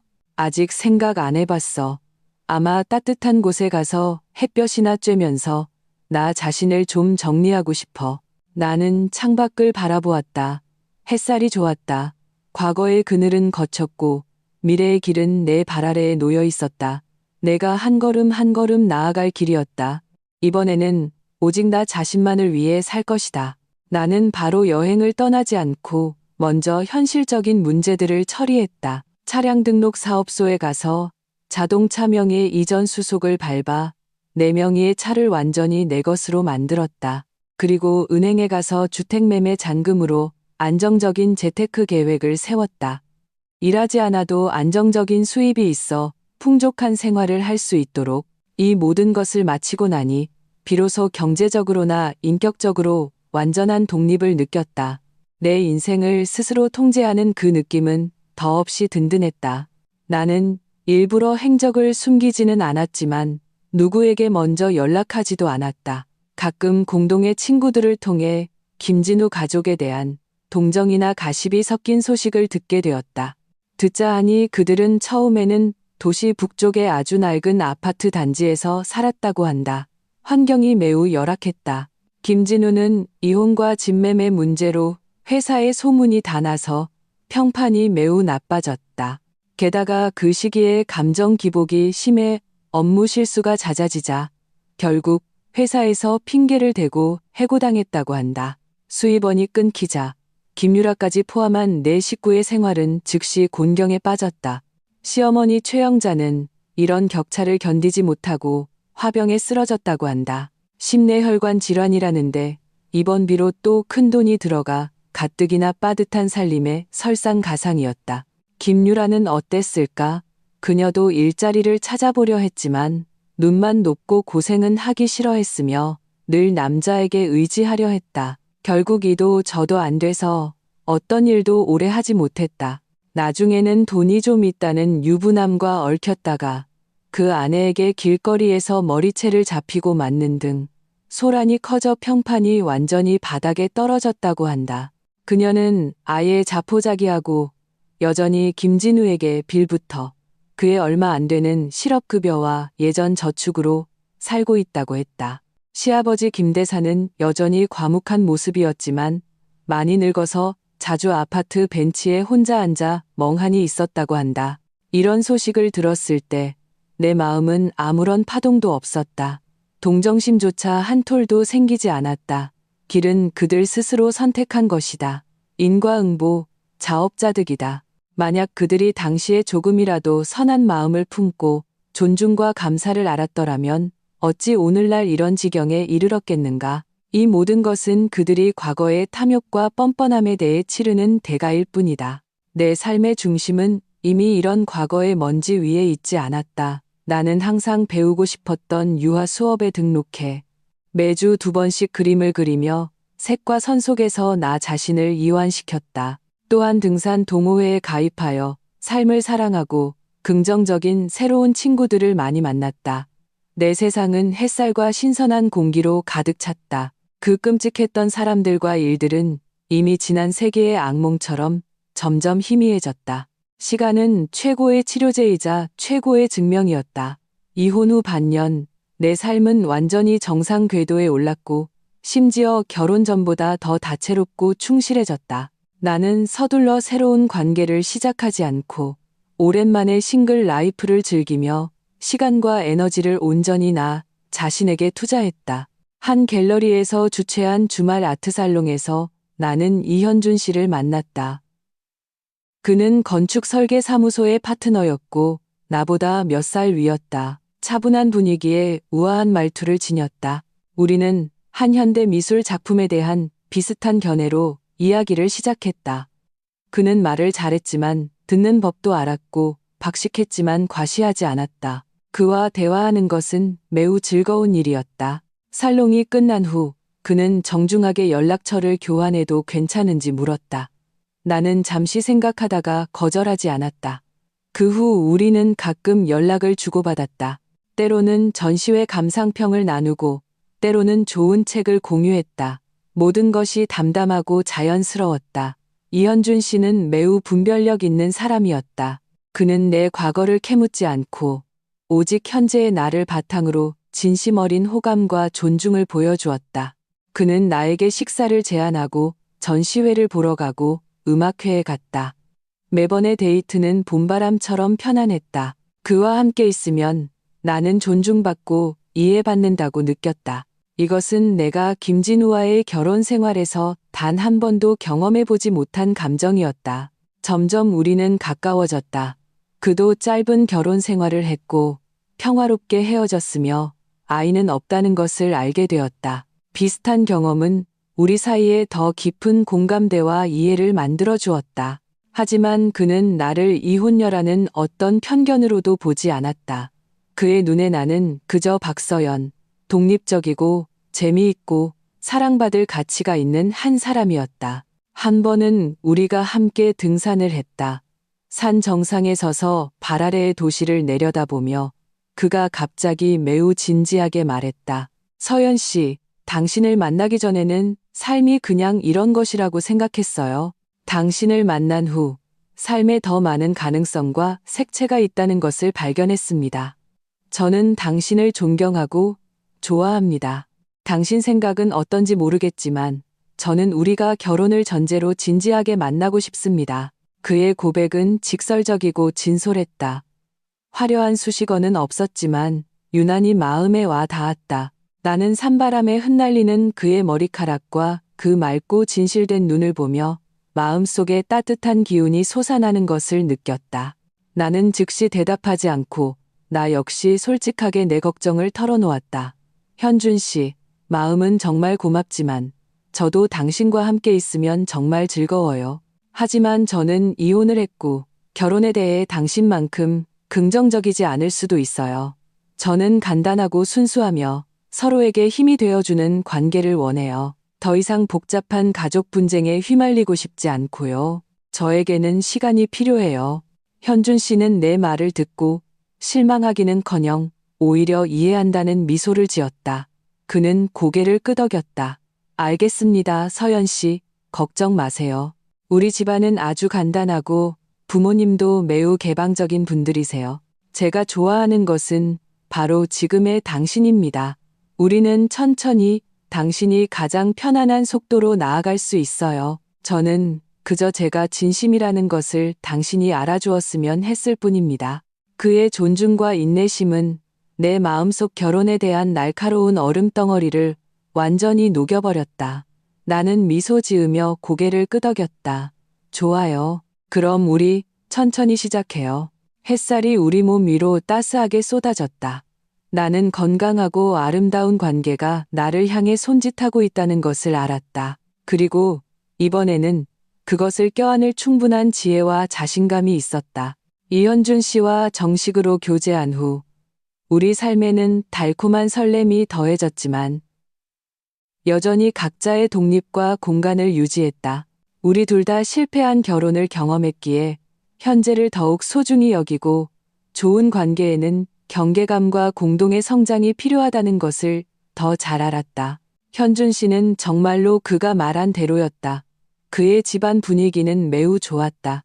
그의 부모님은 은퇴한 대학 교수셨고 온화하고 지혜로우셨다. 처음 그의 집에 식사하러 갔을 때 나는 조금 긴장했지만 그들은 매우 친절했다. 식탁에서는 가볍고 즐거운 이야기들만 오갔고 내 일과 취미에 대해 관심을 보여주셨으며 내 과거 사생활을 캐묻는 듯한 기색은 전혀 없었다. 말 한마디 한마디에 존중과 애정이 담겨 있었다. 이런 따뜻하고 화목한 가정 분위기는 내가 김진우의 집에서는 단 한 번도 느껴보지 못했던 것이라 더욱 소중하게 느껴졌다. 교제 1년 후 화창한 어느 주말 현준 씨는 나를 교회의 분위기 좋은 리조트로 데려갔다. 밤에 달빛이 쏟아지는 호숫가에서 그는 심플하고 세련된 디자인의 다이아몬드 반지를 꺼내 한쪽 무릎을 꿇었다. 서연아, 지난 1년은 내 인생에서 가장 안정되고 행복한 시간이었어. 너의 독립심, 선함, 삶에 대한 열정, 모든 것이 매일매일 바로 내가 평생을 함께하고 싶은 사람이라는 확신을 줬어. 과거의 일들 때문에 네가 결혼에 대해 걱정하는 거 알아. 하지만 내 미래의 모든 날들을 통해 결혼이 아름답고 따뜻할 수 있다는 걸 증명해주고 싶어. 나와 결혼해 줄래? 그의 눈빛은 부드럽고 단호했다. 그 안에는 사랑과 약속이 가득 담겨 있었다. 호수의 물결이 그의 눈에 비쳐 반짝였다. 이번에는 나는 조금도 망설이지 않고 미소 지으며 손을 내밀었다. 네, 그럴게요. 천지를 뒤흔드는 맹세는 없었지만 물 흐르듯 자연스러운 확신이 있었다. 우리는 서로를 꼭 껴안고 서로의 심장 박동을 느꼈다. 나는 마침내 그 올바른 사람을 만났다는 것을 알았다. 나를 진정으로 이해하고 소중히 여기며 나와 함께 어깨를 나란히 하고 걸어갈 사람을. 우리는 간단하지만 따뜻한 결혼식을 올렸다. 가장 가까운 가족과 친구들만 초대했다. 지연이는 내들러리였고 결혼식에서 감격의 눈물을 흘리며 내가 마침내 고생 끝에 낙이 왔다고, 세상의 모든 아름다운 것을 받을 자격이 있다고 말했다. 결혼 후의 삶은 평온하고 행복했다. 나와 현준 씨는 서로를 지지하며 함께 성장했다. 우리는 함께 돈을 모아 더 큰 집을 샀고, 우리가 공통으로 좋아하는 심플한 스타일로 인테리어를 했다. 모든 세부 사항에는 우리의 사랑과 정성이 담겨 있었다. 우리는 함께 요리하고, 함께 영화를 보고, 함께 미래의 여행을 계획했다. 모든 평범한 날들이 서로가 있기에 반짝였다. 가끔 나는 몇 년 전 그 영하 15도의 밤을 떠올렸다. 내가 단호하게 집을 팔고 그 숨막히는 집을 떠났던 그 밤을, 그때의 결연함과 고통은 마치 아주 멀고 희미한 기억처럼 느껴졌다. 바로 그 용감한 단절이 있었기에 오늘날 손에 잡히는 이 확실한 행복을 얻을 수 있었던 것이다. 운명은 당신에게서 무언가를 가져가면 반드시 다른 방식으로 보상해준다. 희망을 버리지 않고 용감하게 앞으로 나아가기만 한다면 시간이 흘러 어느덧 2년이 지났다.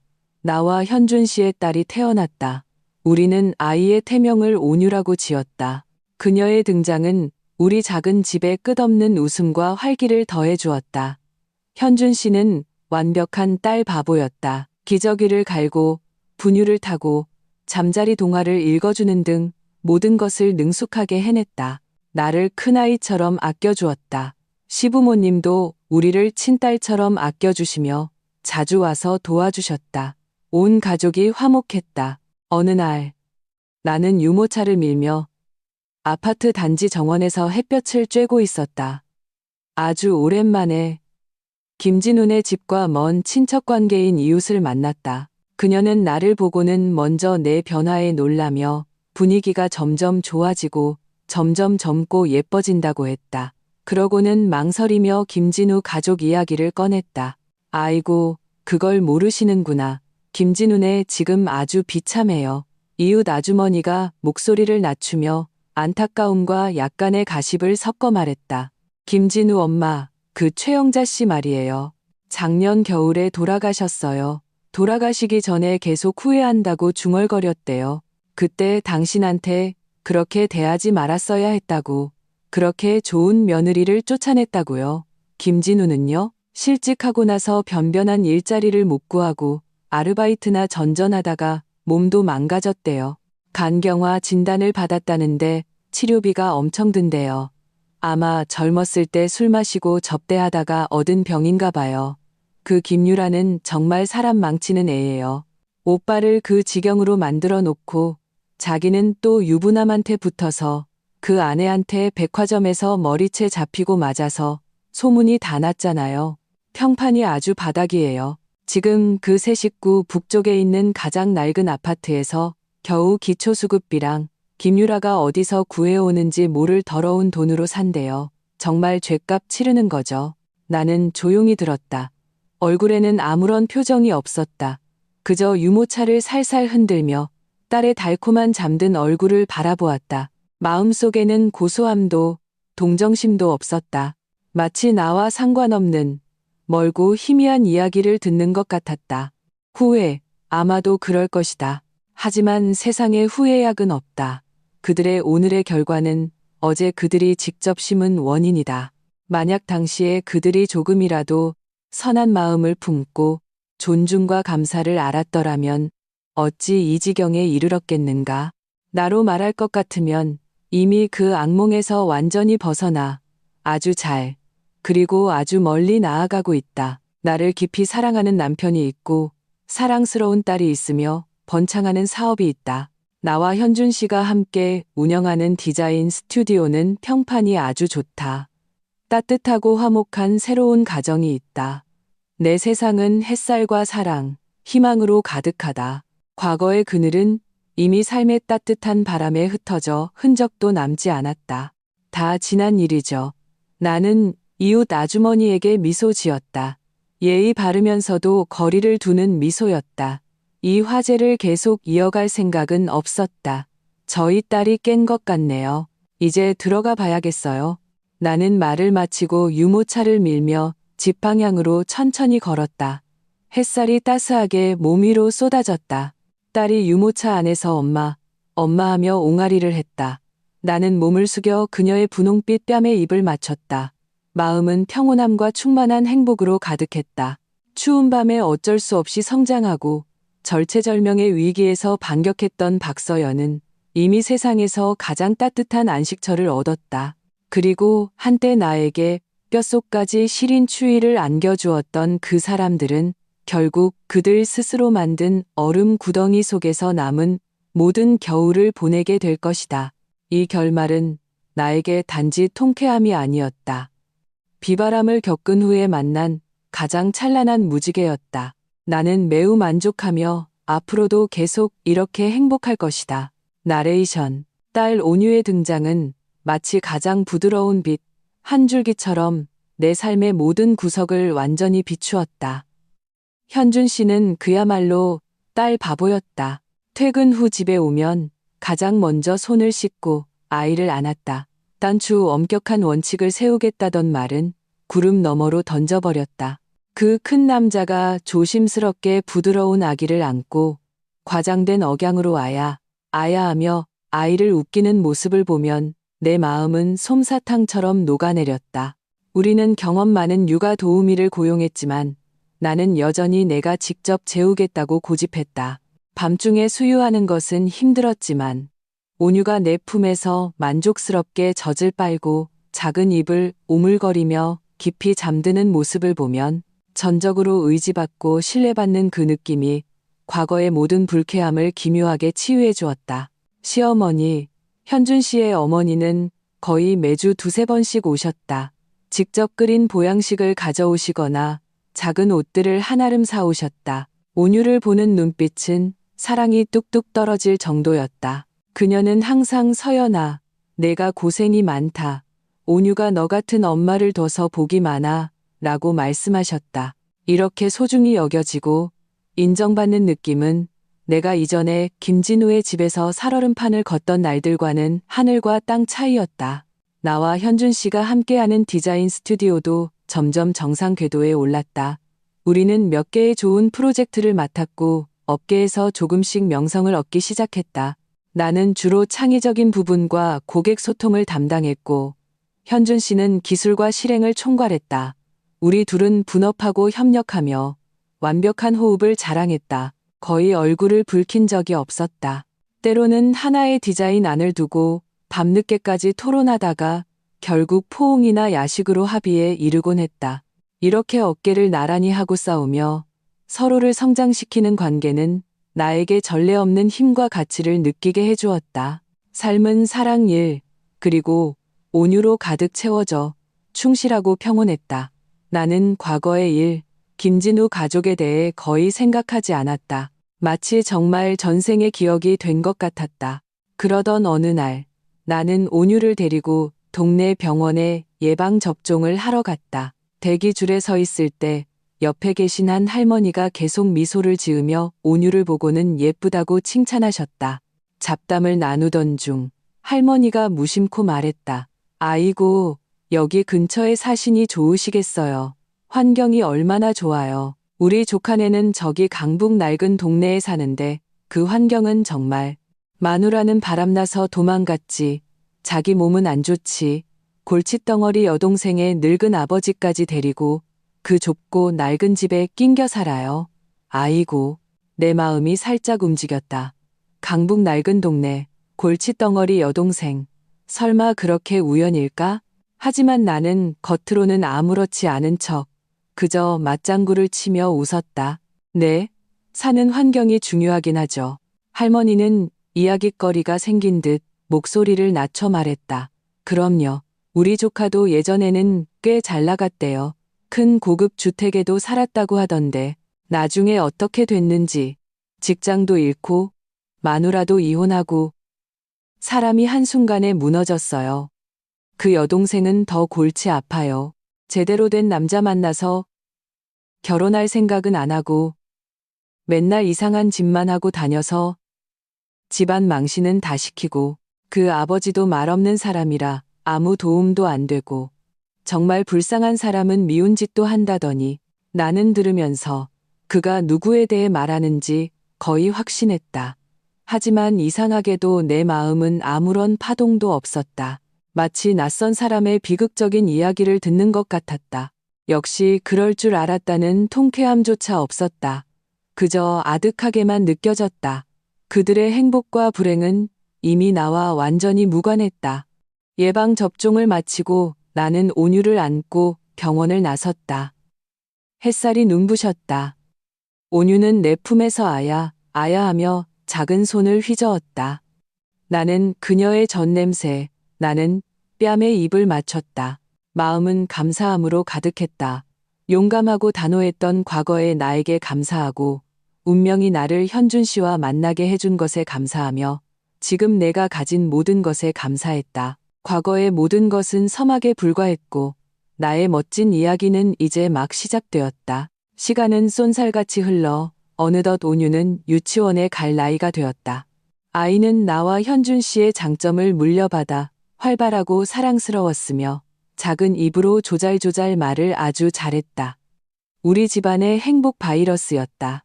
나와 현준 씨의 스튜디오도 점점 더 잘 되어 더 큰 사무실로 이전하고 팀원도 늘렸다. 우리는 일에서 서로에게 힘이 되어주고 생활에서는 서로를 돌보며 평범한 날들을 시처럼 만들어갔다. 한 주말, 우리는 온유를 데리고 새로 개관한 미술 전시관에 갔다. 온유는 색채가 화려한 추상화에 특히 관심을 보이며 그림을 가리키고 쫑알쫑알 끊임없이 질문했다. 현준 씨는 참을성 있게 무릎을 꿇고 아이가 이해할 수 있는 언어로 설명해 주었다. 그 모습이 따뜻하고 사랑스러웠다. 나는 옆에 서서 그 부녀를 보며 나도 모르게 입가에 미소가 번졌다. 그때 내 시선이 무심코 멀리 떨어진 한 구석을 스쳤다. 등이 약간 굽고 머리가 희끗희끗한 뒷모습이 힘겹게 쓰레기통을 정리하고 있었다. 옆 얼굴이 스쳐 지나갔는데 어딘가 낯이 익었다. 김대산 씨였다. 그는 청소부 작업복을 입고 있었고 동작은 느렸다. 실제 나이보다 훨씬 늙어 보였다. 그도 나를 본 듯 시선을 황급히 피하고는 재빨리 청소 카트를 밀고 다른 방향으로 돌아섰다. 나는 잠시 멈칫했다가 이내 평정을 되찾았다. 이웃 아주머니의 말이 모두 사실이었던 것이다. 김씨네 집안 사정은 확실히 좋지 않았다. 김진우의 간경화 치료에는 돈이 필요하고 김유라는 의지할 수 없으니 김대산 씨가 이 나이에 청소 일을 해서라도 생활비를 보태야 하는 것이다. 몇 년 전이었다면 나는 연민을 느꼈을지도 모른다.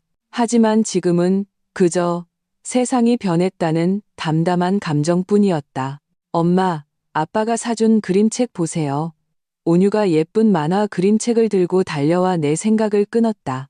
나는 허리를 굽혀 딸을 안아 올리고 그녀의 뺨에 입을 맞췄다. 정말 예쁘네. 온유 마음에 들어? 네, 좋아요. 온유가 낭낭하게 대답하며 내 목을 끌어안았다. 현준 씨도 다가와 자연스럽게 내 손에 들린 가방을 받아들고 다른 한 손으로는 내 어깨를 감쌌다. 부드럽게 물었다. 힘들지 않아? 저기 카페 가서 좀 쉴까? 나는 고개를 저으며 그의 품에 기댔다. 딸의 환한 웃는 얼굴을 보며 마음이 행복으로 가득 채워지는 것을 느꼈다. 그 영하 15도의 겨울. 그 단호하게 집을 팔았던 밤. 분노와 절망으로 가득했던 나. 모든 것이 세월에 부드럽게 감싸여 인생길의 아득한 이정표가 되었다. 지금의 삶이 얼마나 소중한지를 일깨워주는 우리 세 식구는 손을 잡고 밝은 전시관을 계속 거닐었다. 온유의 웃음소리가 은방울처럼 맑았다. 창밖의 햇살은 따스하게 이 새롭고 희망찬 하루를 비추고 있었다. 내 이야기는 극적인 역전극이 아니라 잔잔하게 흐르는 행복이다. 그리고 이 내 스스로 쟁취한 단단한 행복이야말로 최고의 결말이다.